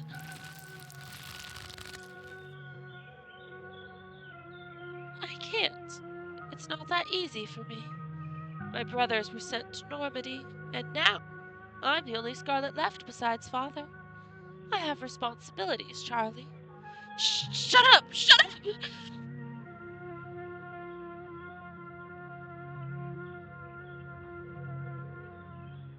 This is getting old real fast. I agree. We should try to find an exit or something. I've had enough. You should just go on the town while you still can. Whatever you came for, back for, it's not worth it. Just let her go, please.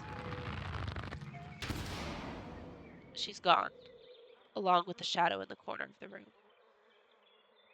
Come on. We must... We must have taken the wrong door on the annex. We're getting out of here before anything else happens.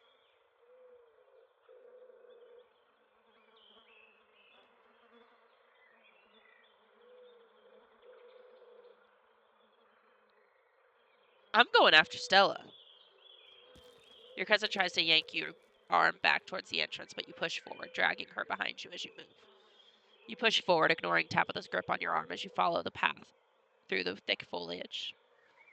The two of you are met by a closed door standing in the middle of the gardens. That's ominous. Let's turn back. Yeah, good idea. The two of you turn around only to be met with the same door. Where are we?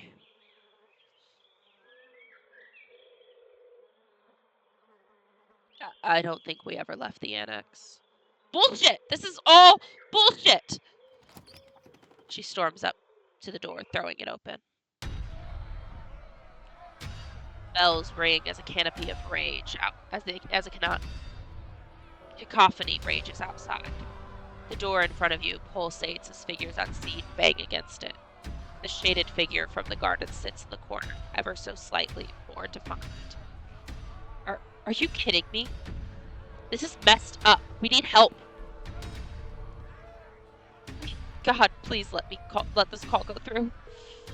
Tabitha anxiously taps her foot as she waits for her phone to connect. Hey, it's what? No, it's Tabitha. Did you see the caller ID? Stop interrupting me. Can't you hear what I'm... Your cousin is cut off by the dial tone of a disconnected call. Great. She couldn't hear a word I said. Looks like we're on our own.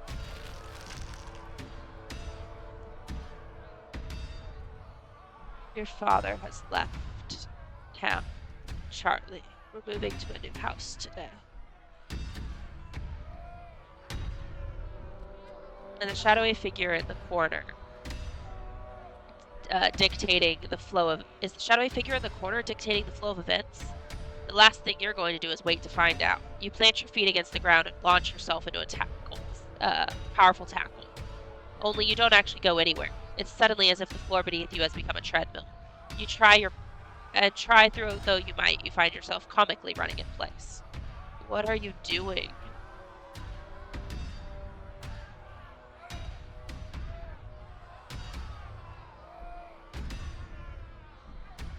I'm trying to deck that ghost in the face, but it won't let me.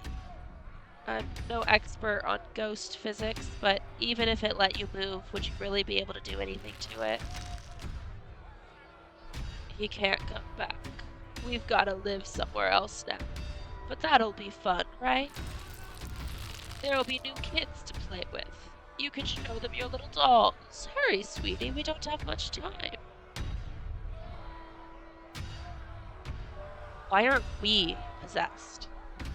That's a good question. We're both Scarlets. Maybe that has something to do with it. Or maybe it just wants an audience. Oh, she can't come. I never want you to say her name again. Do you hear me? We aren't friends with the Scarlets anymore. Oh God, they're outside. Are those torches? We don't have time, Charlie. We have to go right now. Rosalina is whisked away, leaving you and Tabitha in the empty room. As she departs, the front door stops pounding and opens into a beckoning white void. We're in hell. We both died, and we're in hell.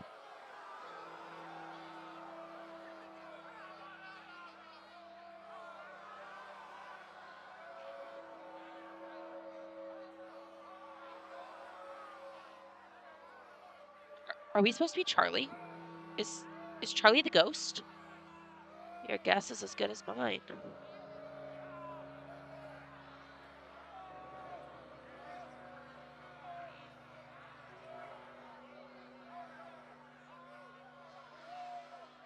Pull yourself together, Tabitha. You said it yourself. We're not dead.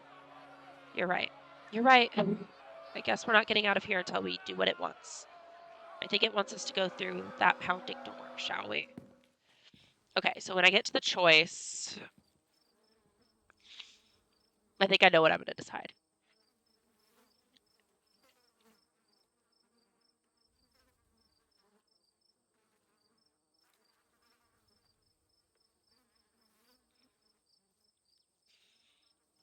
I don't know, but I'm going to try.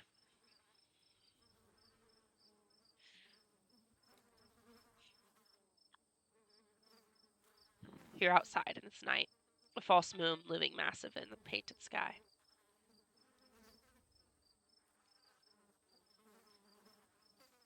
Throw her in it. We'll see if I can. I'll try to force her on this round. The night feels thick and warm. The insects lively. Their call unnaturally tiny. Everything feels warped and wrong, like you're listening to a record fished from the bottom of a pond.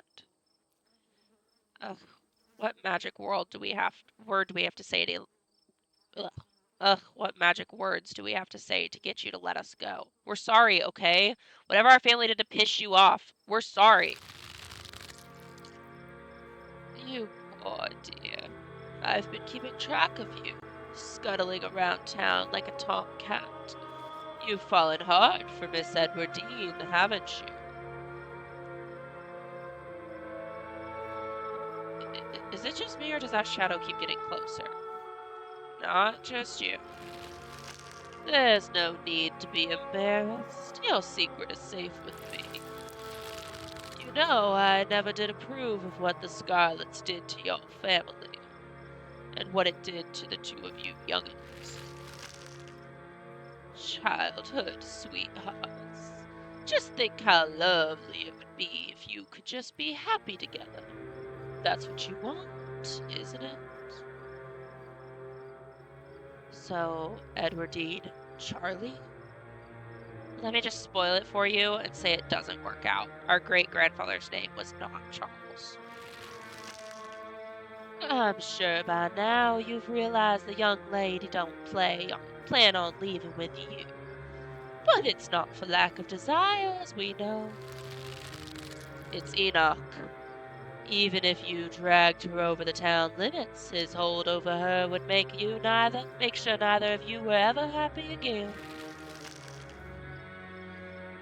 Just think of what happened to your poor mother and father. Do you want that to be the two of you?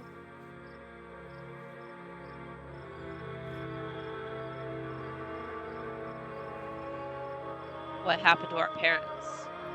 Assuming this ghost is Charlie, its parents were driven out of town after the Shaw mine collapsed in 1918. That was the last room we were in. The powers at work here are stronger than even your love could withstand. You need to break the bonds holding her here. Then you can both go free. No more misfortune, not for you, not for anyone else bold enough to step foot outside the hollow. Kanika mimes handing you something, though her hand is empty. Everything you need to know is on that map.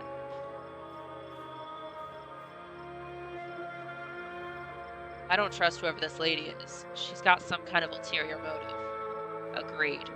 Clearly this dude should never have taken whatever she just handed him. Anybody who did is a sucker. That's where you'll find them. You need her there, and be careful. Good luck to the both of you. I hope you get your happiness. And then she's gone. Tabitha sighs.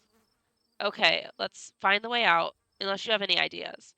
I don't think there's anything else we can do until we get to the end, or until we die, whichever. Before the two of you can leave, a smell hits you. Sweating. Suffocating flesh. With a tinge of the saturine and stomach-churning scent of decay. There you are. I would have found you sooner, but the resident clearly doesn't want me here. It doesn't seem to have the same issue with these miserable little parasites. Bottom feeders always manage to slip through the cracks, don't they?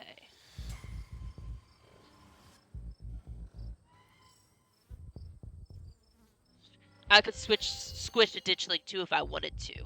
Those things are like hollow. Such bravado. Why? Tabitha grabs your arm, her grip tight and nervous. We're getting out of here. What an unfortunate situation you've been dragged into, Bruce.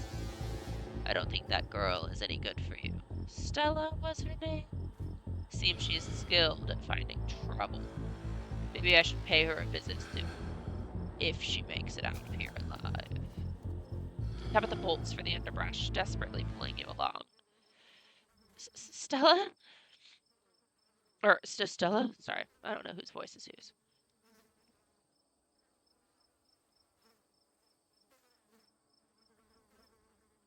Tabitha, who the hell is he?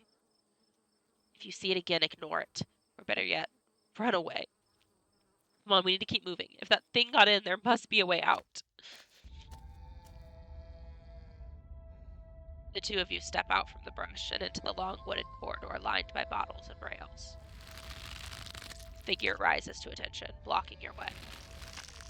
I'm afraid he doesn't have long. If there's anything you need to say to him, I'd say it now.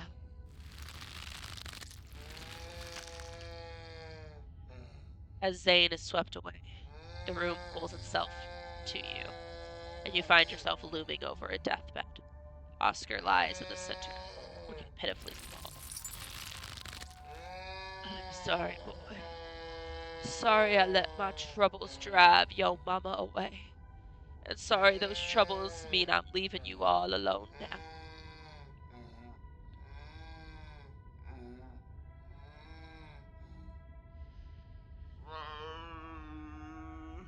Let the spirit talk.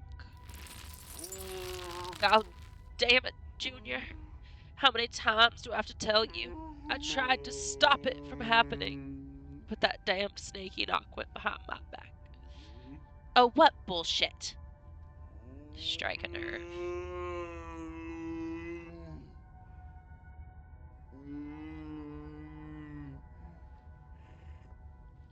It was Charles Shaw's fault. That's just a fact. Is that a fact, or is that just what you've been told? It's the history books. It's a fact. You're right. I've been using that excuse for too many years. At a certain point, a man has to accept when he's dug his own grave. They may have run me out, but they didn't put the bottle in my hand.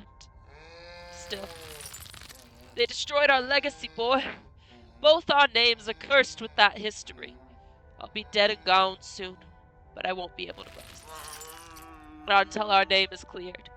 Not until you can pass on this name with pride. This is my only request, Charlie. Go back there and tell people the truth. Try to find proof.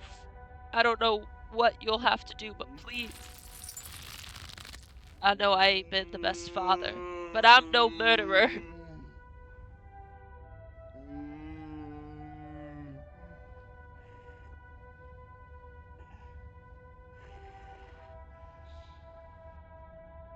Do you think that's why he was getting close with Edwardine? I don't know. It's possible, I guess, but it doesn't look like it planned out. Damn it, boy. I may not have till the morning. Promise me. Promise you'll go back, and at the very least, show that Enoch bastard what for.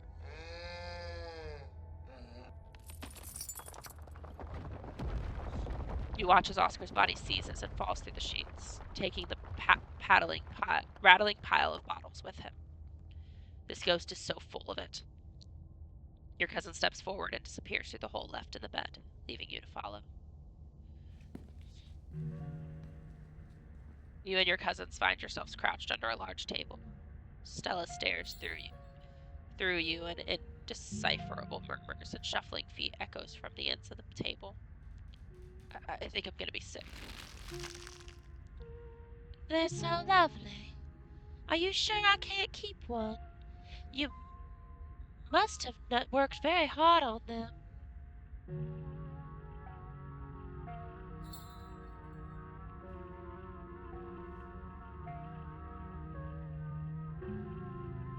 You remain silent.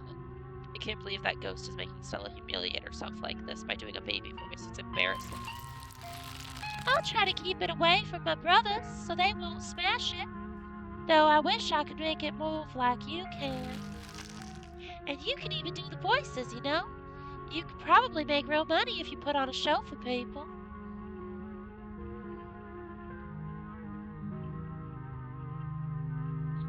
Dang, even possessed Stella's still out here trying to monetize hobbies. Don't joke, you're pissing off the ghost.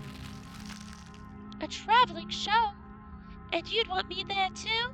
Oh, could we go to town among the beach? I heard the Outer Banks are the most beautiful place in the world. Wish we could go back all those years and tell them what we know. Me too. Thank you, Charlie. I've always wanted to see the ocean.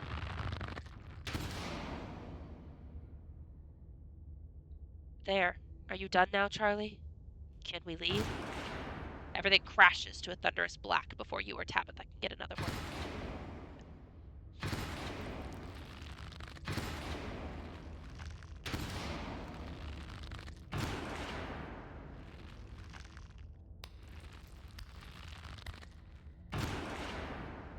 A single spotlight remains, illuminating a trapdoor at the center of the stage. You feel drawn to it.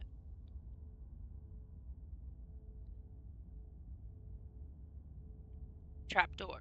Are we back in Rosalina's room? We must be. Which one of us is going to open it?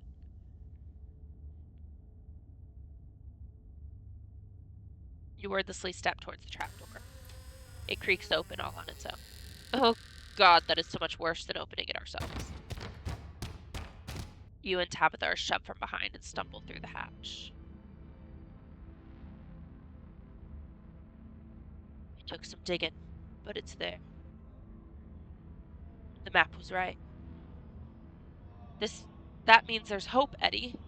Whatever it is that Enoch did, we can undo it. We can be happy together.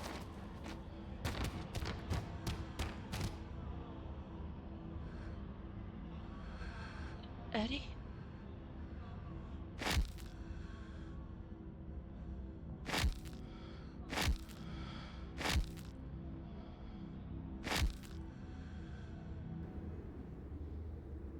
Oh God, I'm so sorry. Your cousin violently heaves into the void, but nothing comes up. There's nothing here. This place is completely empty.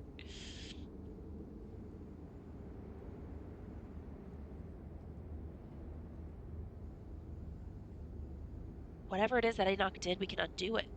What the hell is that supposed to mean? Enoch died nearly 80 years ago.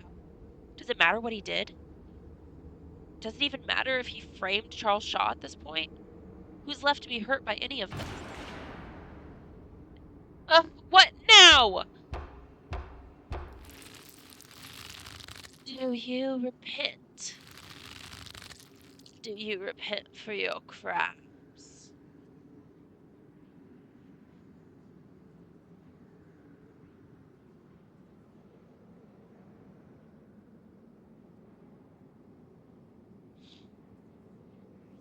Are you talking to us? Don't answer it!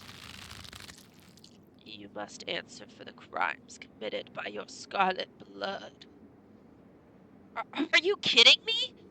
I hate it here. I hate it here so much. Until you do, I cannot die. I want to die, please. I have been alone in the dark for so long. All I can ask is for some of your years to pay for the years that were taken from me. What are they saying? My life was stolen from me. I want some of yours. It's only fair. No, it is absolutely not fair. You gotta be kidding me. Neither of us had anything to do with what happened to you. The sins of the father are to be laid upon the children. One of you must forfeit. It doesn't matter which. Bullshit! And what happens if we refuse? Then I will stay. I will stay until I get what I'm owed. Tabitha's right, this is bullshit. We're not giving you a goddamn thing. The spirit ignores you and your cousin's protestation. The sentence has been handed down. Make your choice. I hope I didn't come too late. Mom? All of you had better get out of here before the spirit regains its composure. There's certainly a strong one, isn't it? Don't worry about the others. They're safe. I got your call, Tabitha. But it was definitely not easy getting down here. Get us out of this pit, Sybil. Tabitha, I don't think it's wise to leave something like this where anyone could stumble across it. Why is that our problem? It wants something, doesn't it? I think you know which of you should volunteer. You must be joking. You're the eldest cousin.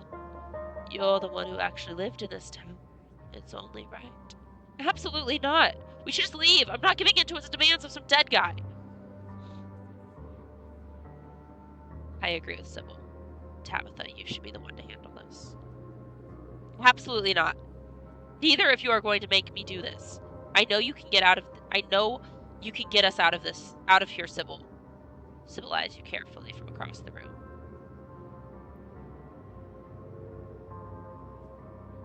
Okay, fine. That was asking too much of you. Let's just leave. Sybil sighs. Tabitha, are you sure? Tabitha, are you sure you want to leave this business unfinished? Absolutely, this is not our problem. If you think it's the best course of action, yes, I can get you out. It's only a question of seeing through the illusion. We're in a basement, even if all of your senses are telling you otherwise. Try closing your eyes and remembering where you are.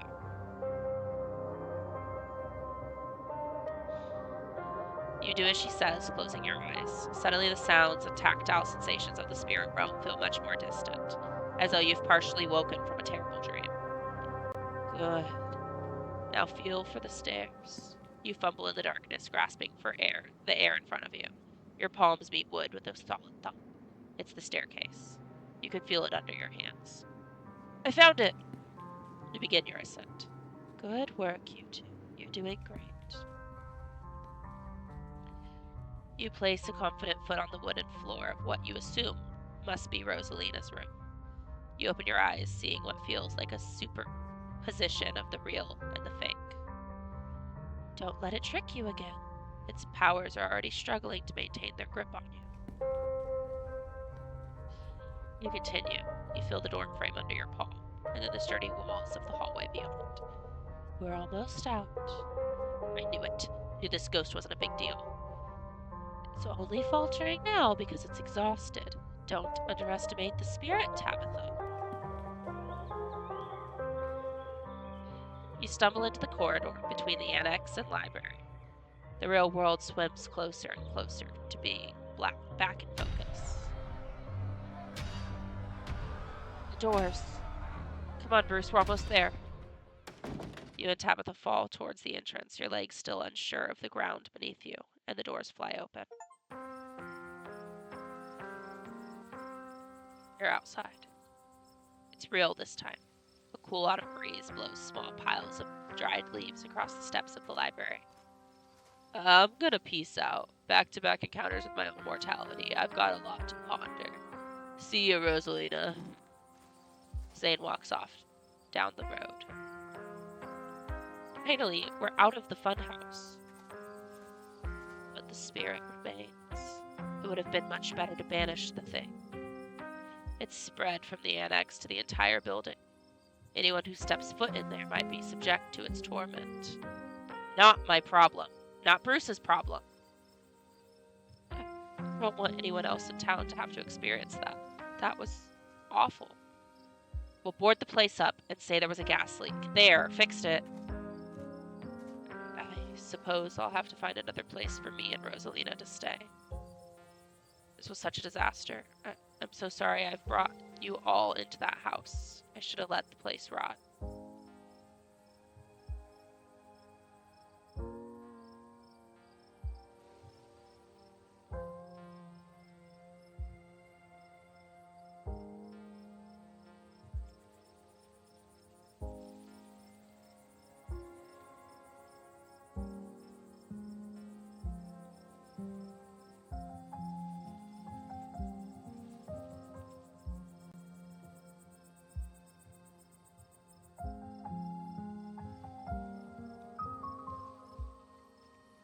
I wasn't about to give up part of my life when Tabitha was right there. If anyone has benefited from what our family's done, it's her. Are you kidding me?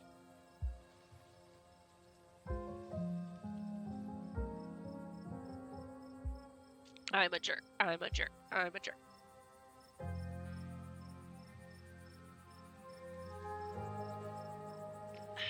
That is a very good point. Benefiting from what our town has done. What are you talking about? The only benefit I've had is working myself half to death keeping this town afloat. Do either of you think it's easy to run a coal mine? Do either of you think it's easy to have grown up with Pearl Ann as your mother? Was I supposed to make everything even harder on myself by making yet another sacrifice? Yes. Easy for you to say. You weren't given a choice tonight. It's okay, Kanika. It's just a house. We don't even own it. And even if we did, that ghost was asking for quite the down payment. It's more than just a house. It's also the library and the town hall. And even bearing that, it's a dangerous space that we've just leaving there because Tabitha doesn't have the guts to put other people before herself. Children. There's no use squabbling over the details right now. At least for the time being, the spirit has only grown in strength. If either Bruce or Tabitha went back in there, I can only imagine its demands of them would be that much steeper. There's no walking this back. Great.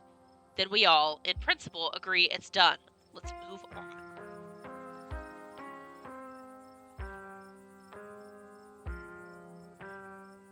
Is there room at the estate? Your cousin grumbles. I don't usually do this kind of thing. The prosperities we owe are for the miners. But there is a house that's vacant right now that might be suitable. You know the old Maxwell place? What? You can't be serious. That place is falling apart. Look, I'll tell you what. I won't even make you pay rent for the first month. Consider it repayment for not literally giving up my soul to get rid of a ghost that wasn't causing any problems until the two of you lived there. It's funny. I thought it was your family that pissed off the ghost. Your cousin furiously pulls out a keyring before picking up one off and handing it to Oscar. Thank you. It really means a lot to me and Rosalina. Now, if all you don't mind, I'm going to go home. I think I've had enough social interaction for a lifetime tonight. Finish up whatever you have to do here. I'll wait by the door. Tabitha doesn't wait for you to respond, pushing past you and heading towards the car. To think that ghosts are actually real. I mean, I know we don't have any hard evidence on us, but we all vividly experience the same thing. Stella gotta be over the moon right now. Where is Stella? I kind of thought she'd be excitedly rattling off theories by now. Oh, she's just standing there by herself. That isn't like her.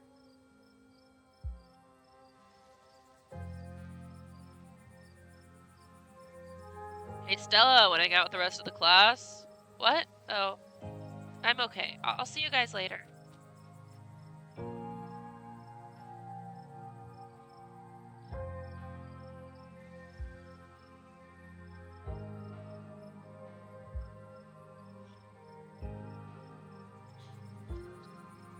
She hurries off down the road. Hi.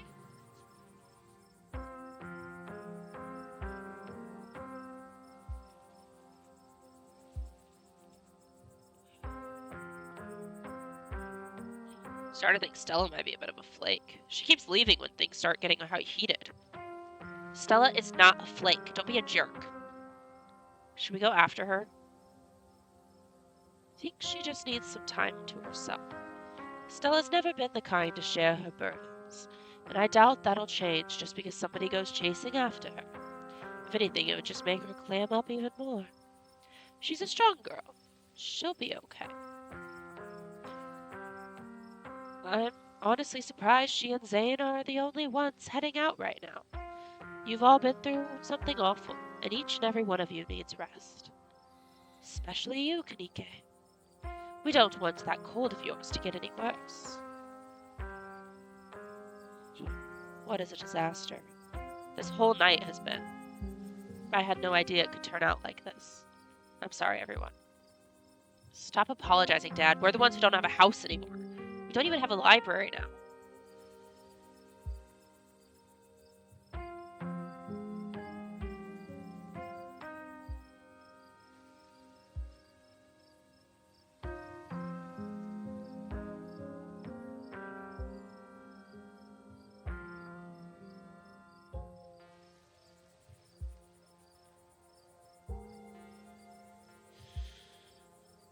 I'm really sorry, Oscar. I'm really sorry, Rosalina. It's okay. Worse things have happened to people, and the price was just too high. We'll find a way to pick things up. Rosalina stares up at you with a whirlpool of tears and rage in her eyes. You won't have to do it alone, Oscar. You can help yourself to whatever you need from the store. This is a good town full of good people, Bruce. We won't let this ruin Oscar.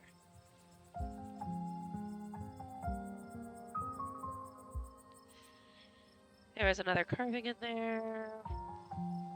What do we do about the library? We bar the doors. We make sure everyone knows to steer clear. We can't just tell them it's mega haunted. Even if folks believe us, that'll just make them want to investigate for themselves. Let's take a page out of Tabitha's book. We'll say there's a gas leak. That should do the trick for at least a while. Sybil, is there a chance this goes away on its own? I'm not really an authority on these things, but it doesn't seem interested in fading away. Oh, that's settled then. We board it up, say there was a gas leak, and let's hope no one gets curious, I guess. It's the best we can do for now.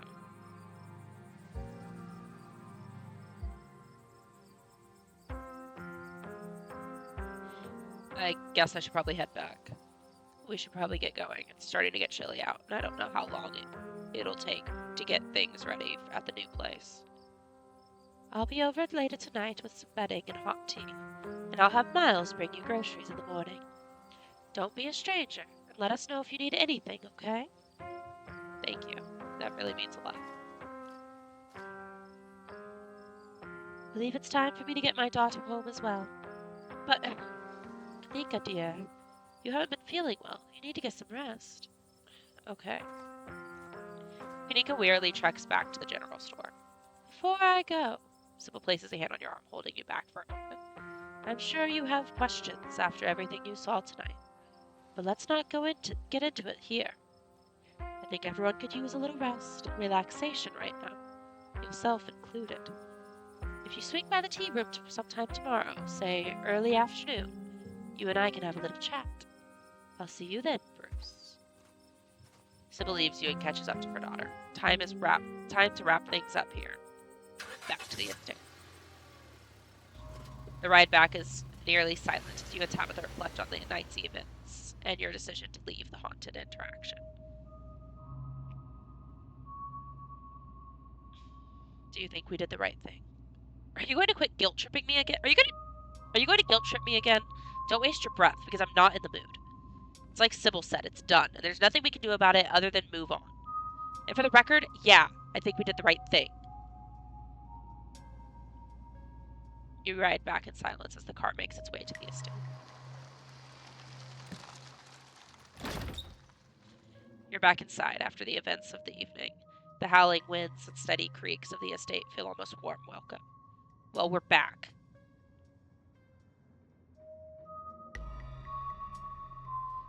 I want to talk about Wayne. Really talk. Here we go.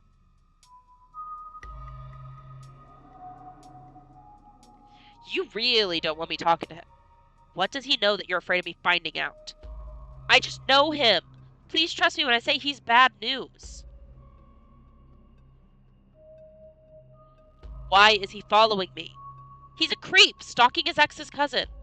All the more reason to not talk to him. He's a different man now. Stay away from him. Did you kill him? He's obviously not dead, so no. Also, thanks for accusing me of murder. Love that.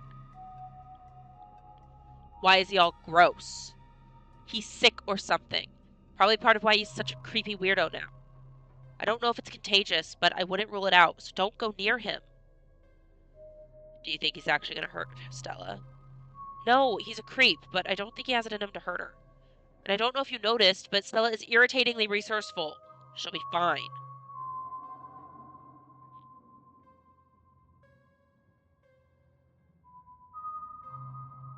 How'd you know to call Sybil? Who else would I have called? The cops? I believe you've seen their competence on full display. Besides, I'm sure you've heard that old woman talk. If anyone in this town would have known how to deal with a ghost, it'd be her, right? What's going to happen to the library? It'll stay boarded up until a real ghost hunter comes in or something. Or maybe Charlie will get fed up and disappear. I don't know how ghosts work. And it's not our problem now anyway. The important thing is we both got out of there, and even though everybody got banged up, nobody died. I won't even charge Oscar and Rosalina much rent for the old Maxwell place out of the kindness of my heart. I'm sure they'll find something soon.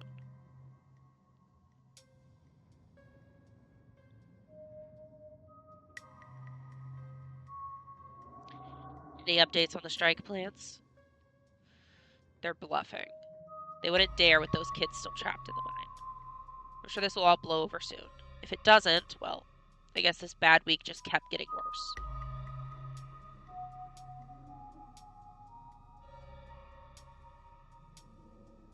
I don't know about you, but I feel pretty traumatized right now.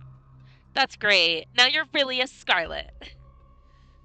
Let this be your lesson to you, Bruce. Alright, I'm turning in. Don't keep poking around looking for trouble. You just have to make it to the funeral. 4 more days, that's all, and then the bus comes.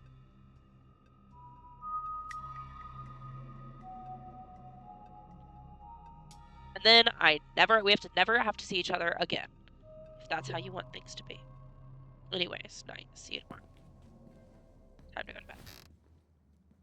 I don't like being mean. I don't like it. You don't even notice yourself entering the guest room and falling into bed. Suddenly you're just there, buried under your family's musty covers. It's Wednesday, right? Night. Nearly half a week has passed since you first arrived in town, and a little over half a week remains until the bus comes to take you home. The spirit of Charles Shaw Jr. now commands the entirety of City Hall. A whirling void of wrath and despair that the people of this town will have to learn to ignore. Disaster looms its tallest yet over Scarlet Hollow. Ooh, ghost. Okay, so we can't force her to do it. Whoa.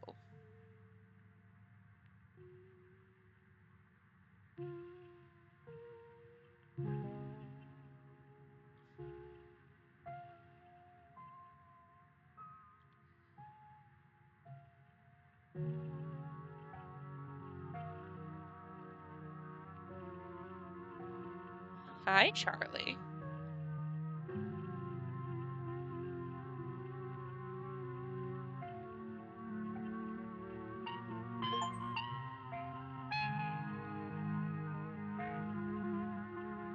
So 4 wings. If you'd like to save before continuing, please do so now. Yeah, Crazy Ghost is now mad. Validly mad. Okay. And then I do think I'm going to try another route.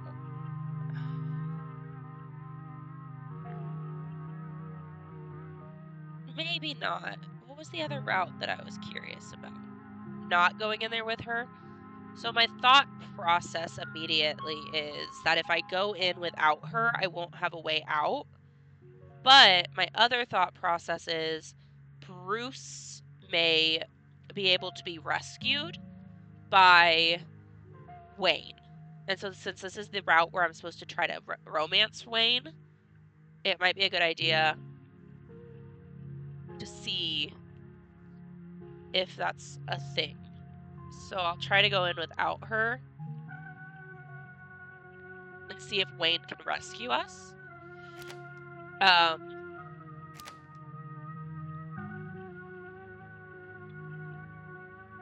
So let's try that real fast. We already saved this. So that's our cannon. I'm going to save it one more time just to make me feel confident that I'm not losing it. Alright, so let's see what happens if Wayne will save us. Okay, so we're loading this version.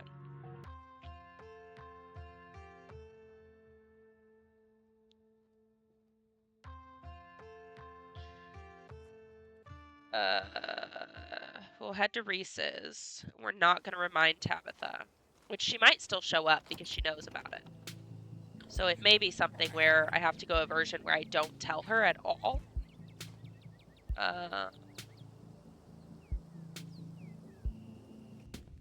Skipping through it all.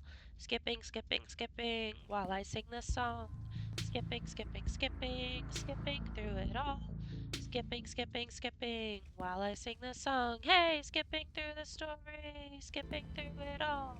Skipping, skipping, skipping, skipping, skipping through it all. Hey, skipping through the story, skipping through it all. Skipping, because we've already read it all. Do you like my song? Am I doing good?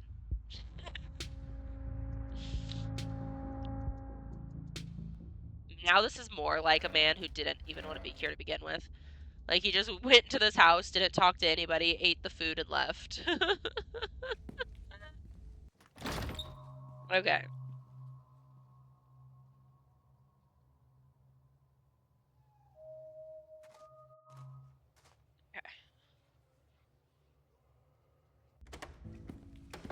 See if she shows up. We'll just go back and pretend this didn't happen.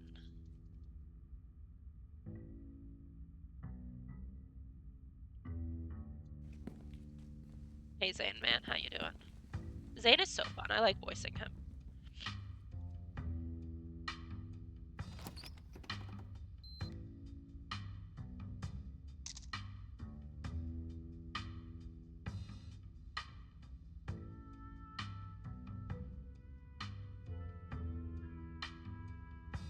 Just go to Rosalina's room.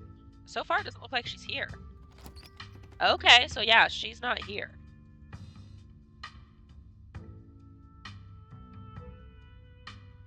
Ghost blood. Okay, so let's see what happens. This one is still going to be the not headcanon one. Like, this one's just to see what happens. But okay.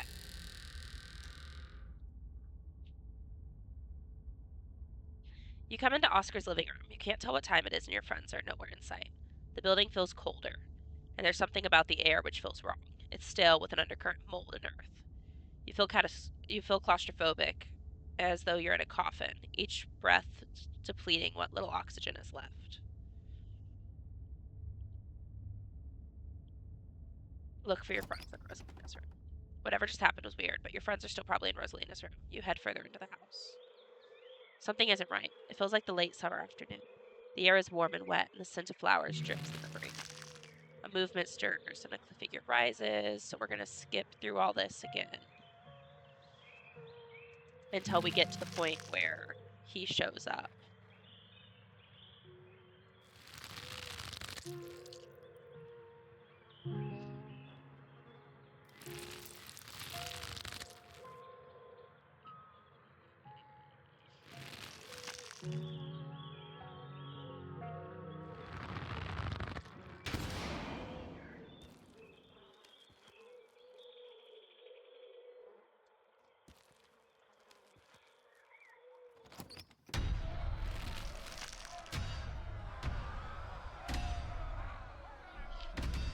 Jesus Christ, how many times am I going to get jump scared?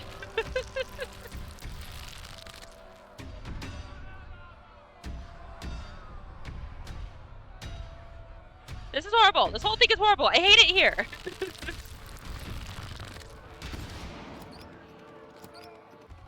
Oh! There you are. This is quite the maze, isn't it? And absolutely crawling with these miserable little parasites. What up, feeders? You try to get a bead on a good angle of attack, but the strange geometry of the room has you at a loss. I can't squish additionally too if I wanted to. Man, what's up? It's good to see you, Bruce. Maybe now we can be friends. As he approaches, a smell hits you. Sweating, suffocated flesh with a tinge of sardine and stomach turning decay. Shall we try the end of this little maze?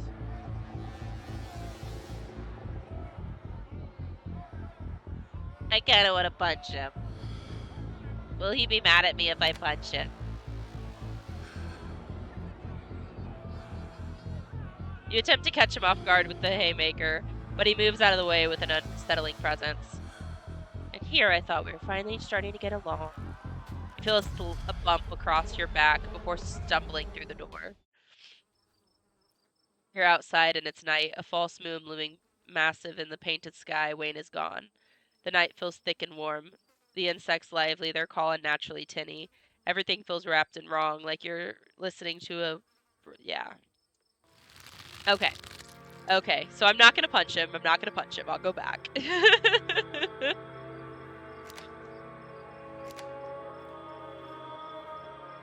I just had to know. I just had to know.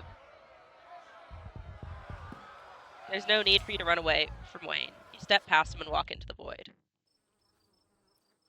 You stand outside, it's night. Yeah. Wayne is gone. Oh, he leaves me anyways? Sure.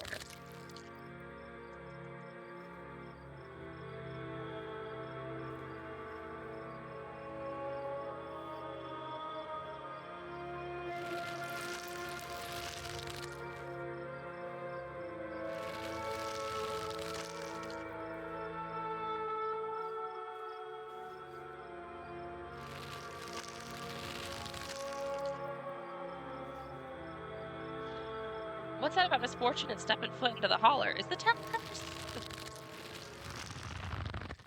And she's gone.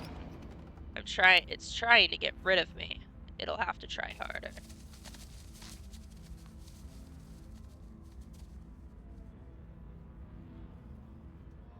Are you Sam Wayne or are you something else?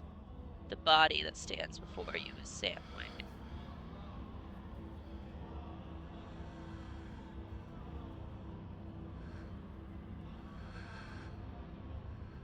Thought you wanted me to stay at the estate where it's safe. Now you want me to piece together a mystery? What's changed? Events have started that cannot be stopped. What are you? I'm a friend. Do you know the way out? I will soon. But in the meantime, you have nothing to fear. I'm watching over you.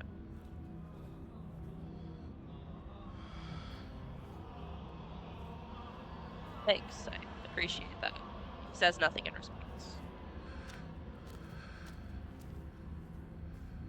You continue forward through the uncanny underbrush.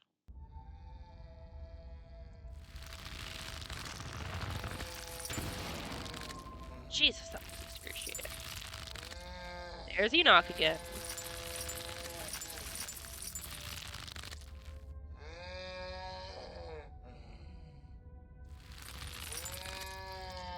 I promise. Watch over, seizes, follows through. Such theatrics. What a waste of time. Why force you to see any of this? People always think their own experiences are so important. But what does any of it matter?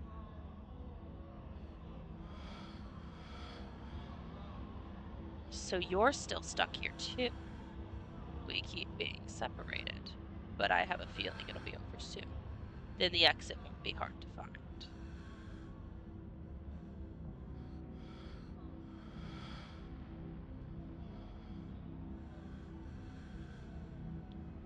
Do you know what it's trying to tell me? Yes, that it's trivial. Trivial. Don't worry yourself with it. I guess I'll see you when I see you. It shouldn't be hard to find you again. You move back to the bed to quietly leave through the hole Oscar left behind and crawl through. For the first time, you and Wayne enter a new room unseparated, the two of you finding yourselves huddled under a large table. Stella stares through you as a decipherable murmur and shuffling feet echoes from the ends of the table. They're so lovely. Are you sure I can keep one? Yeah, we've already read this part. Oh wait, he was speaking. I'm so sorry, Wayne. Go back, go back.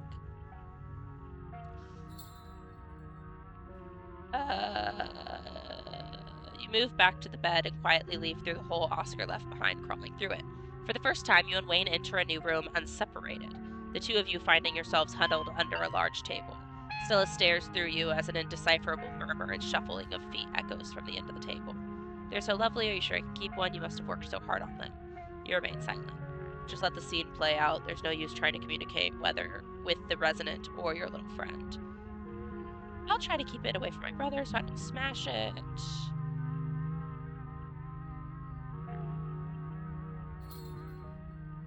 If we're nearing the end of things. Do we have a plan yet? Please don't engage with it while I try to find another door. Traveling show. Remain silent. Not Sammy. Close enough to Sammy. It's Sammy's corpse. Thank you, Charlie. I always wanted to see the image. Everything crashes to a thunder. Lightning. Corpse Sammy.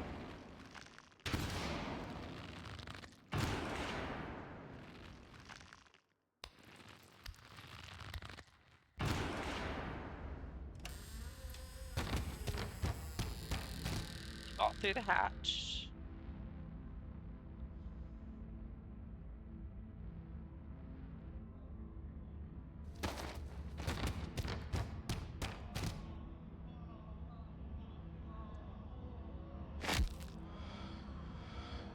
Okay.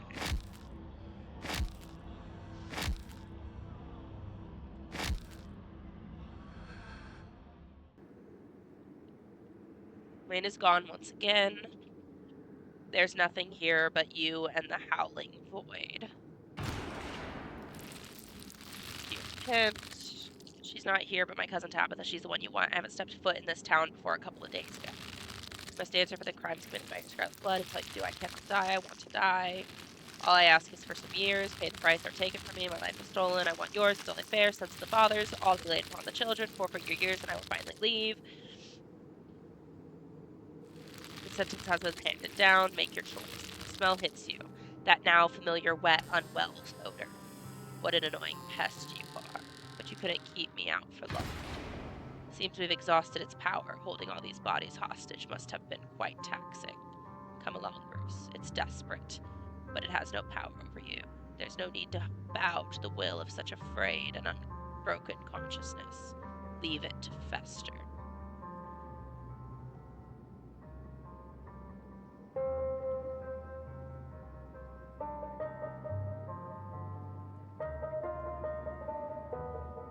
You know what?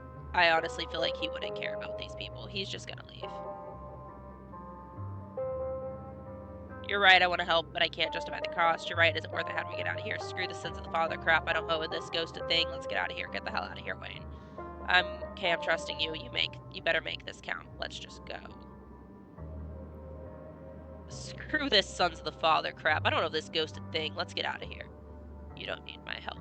Close your eyes. Feel for the stairs. You close your eyes. You fumble in the darkness, reaching out your hands and grasping the air until your palm finds wood. It's the staircase. You can feel it under your hands. You begin your ascent. Good, you've made it out of the pit. His overpowering smell returns as you place a confident foot on the wooden floor of what you assumed must be Rosalina's room. You open your eyes as you try to hold your breath. You feel a hand on your back. You shudder, knowing what it's attached to. Don't fall for it. Keep feeling your way forward. You continue. You feel the door frame under your palm and then the sturdy wall of the hallway behind. Wayne's palm continues to gently urge you forward. You stumble into the corridor between the annex and the library. The real world is swimming back into focus. Good. The main doors are just ahead. You feel a shove as Wayne pushes you forward. You fall towards the entrance, your legs still unsure of the ground beneath you, and the door flies open. You're outside. It's real this time. A cool autumn breeze blows small pieces of dried leaves across the steps of the library. You made the right choice. It would have been so easy to fall for its tricks. I'm proud that you didn't. Me seeing you. He leaves before you say anything in response. Thank God you made it out, Bruce. I went to get Mom when I realized you hadn't left the library with the rest of us. I figured if anyone knew what to do, it'd be her. I see someone beat me to the punch. Sounds like you've had quite the evening. I suppose I'll have to find another place for me and Rosalina to stay. This was such a disaster. I'm so sorry to have brought you all into that house. I should have left the place to rot. I made a huge mistake. Did you think the ghost would have let me back for a do-over? Okay.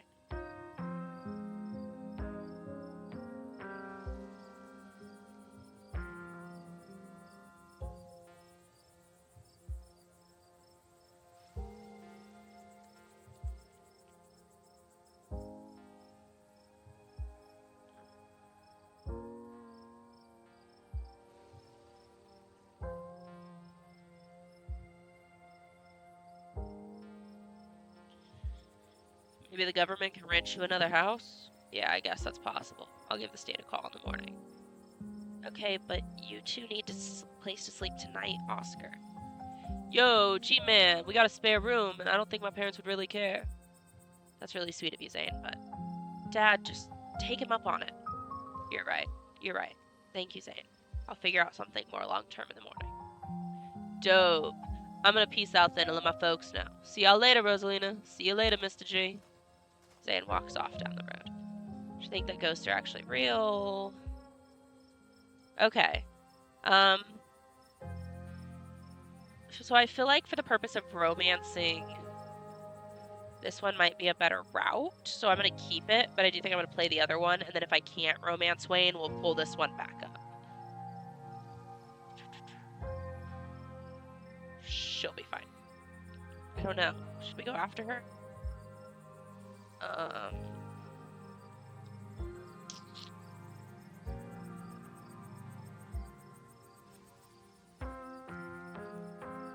Spent a lot of time with Wayne in there. Yeah, I noticed. We could smell him as soon as we snapped out of it. What happened? Did he hurt you?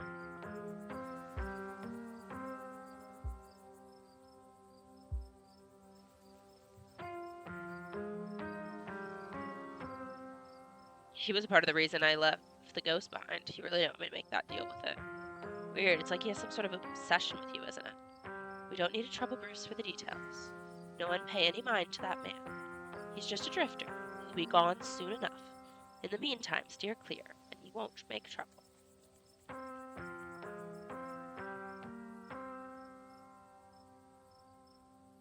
You guys, I should probably head back. We should probably get going too. It's starting to get chilly out. I don't want to keep Zane's parents up too late. He'll be over later tonight with some bedding and hot tea. I'll have Miles bring you groceries in the morning. Don't be a stranger. Let me know if you need anything.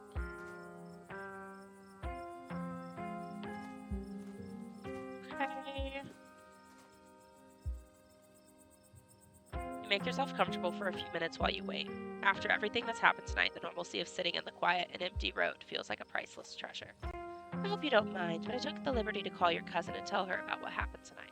She wasn't exactly thrilled to hear from me, but I think I blunted her anger as much as I could.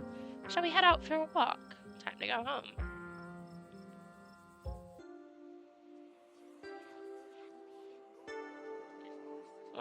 You once again find yourself on the long trek back to the estate. The night feels cold, the crunch of leaves beneath your feet, deafening in the quiet wilderness. Let's stop here for a bit. These old bones need a moment to rest.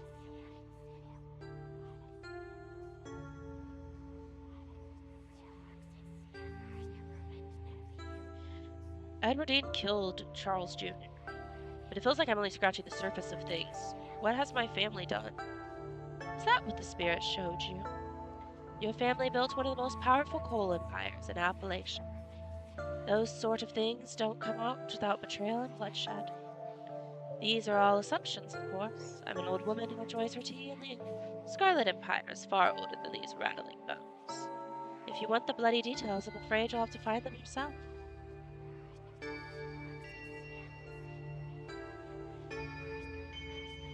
Wayne didn't want me to make a deal with that ghost. Of course he didn't. Some people will never understand the kind of sacrifice that was laid upon the table tonight. If you'd gone through with the deal, it would have been an affront to everything he is. You a witch? She laughs, surprised by your question. I suppose some people might call me one, but I'm just an old woman who fancies herself a bit of a healer. That's enough rest for me. Let's carry on a bit. You and Sybil walk deeper into the woods, getting closer to the estate. One last rest, and we'll get you home.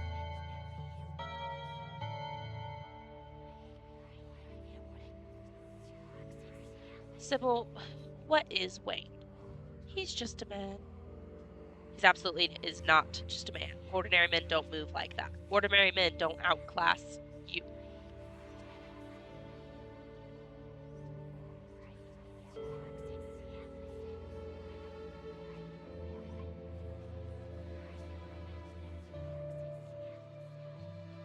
No, absolutely not. He's not just a fucking man. Why the hell do you think I'd buy that after tonight? A smile briefly fades from her face. Language, Bruce. We don't use words like that around here. And to respond to your accusation, it's not actually polite to share people's medical history. I may not have taken a Hippocratic oath, but I still respect the privacy of others.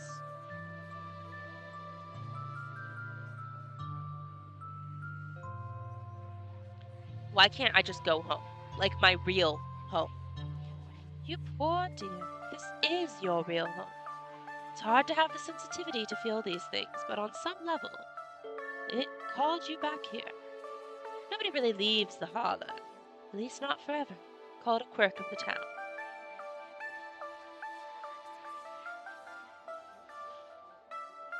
No, no, no, no, no, no, no, no, no, no! Oh my god, you look absolutely horrified. It was just pulling your leg, dear. People leave town all the time. We just haven't been blessed with the most frequent public transportation. Are you ready to get moving again? I am. The estate shouldn't be much further. You and Sybil trek through the remainder of the town woods and find yourselves on the outskirts of the estate. Bruce, why don't you swing by the tea room tomorrow, say early afternoon? I'd love to chat for a little while. Come by any time. I'll be there all day. Good luck handling Tabitha. I tried to soften her up over the phone, but there's only so much softening you can do with someone that's prickly. Bless her heart. Get a good night's rest, Bruce. You've earned it. Sybil heads back through the woods, leaving you to face Tabitha. Enter the estate. You open the door to the estate quietly as you can, only to find your cousin anxiously pacing the foyer. She's been waiting for you. So you finally came back after last night. I thought we were done with all the running around and secrecy. I guess I was too optimistic. Just because you were considerate enough to give me a heads up about the workers doesn't give you a free pass to do whatever you want. Do you know how stuff like this impacts me? Do you even care?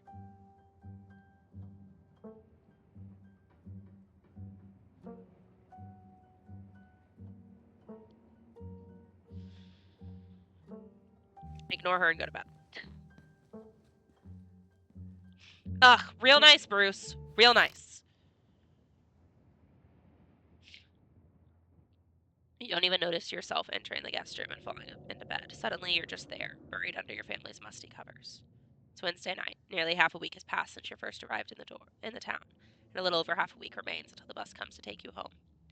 The spirit of Charles Shaw now commands the entirety of City Hall, a whirling void of wrath and despair that the people of this town will have to learn to ignore.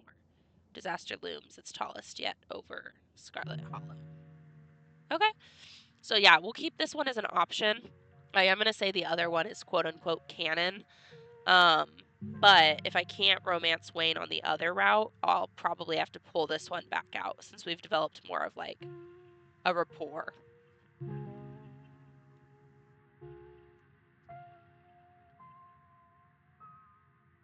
Bruce Wayne canon Will's Bly.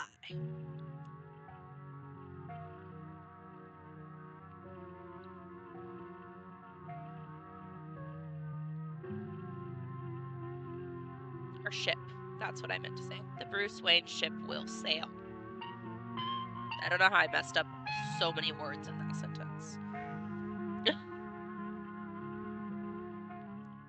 Okay. So, Bruce Wayne love is going to be right here. If we need it. So this is our main story. This is if we need it. And all of this can just kind of be ignored. Okay. So, that is where we will end for now. As I decide what I want to do next. I don't know why Sybil's creepy. Because she's just there all the time. Like, you either have Stella up your butt all the time, or you have Sybil up your butt all the time. But you always have some townie who will not leave you alone. Like, go away. Like, that was fun. Alright, end the recording.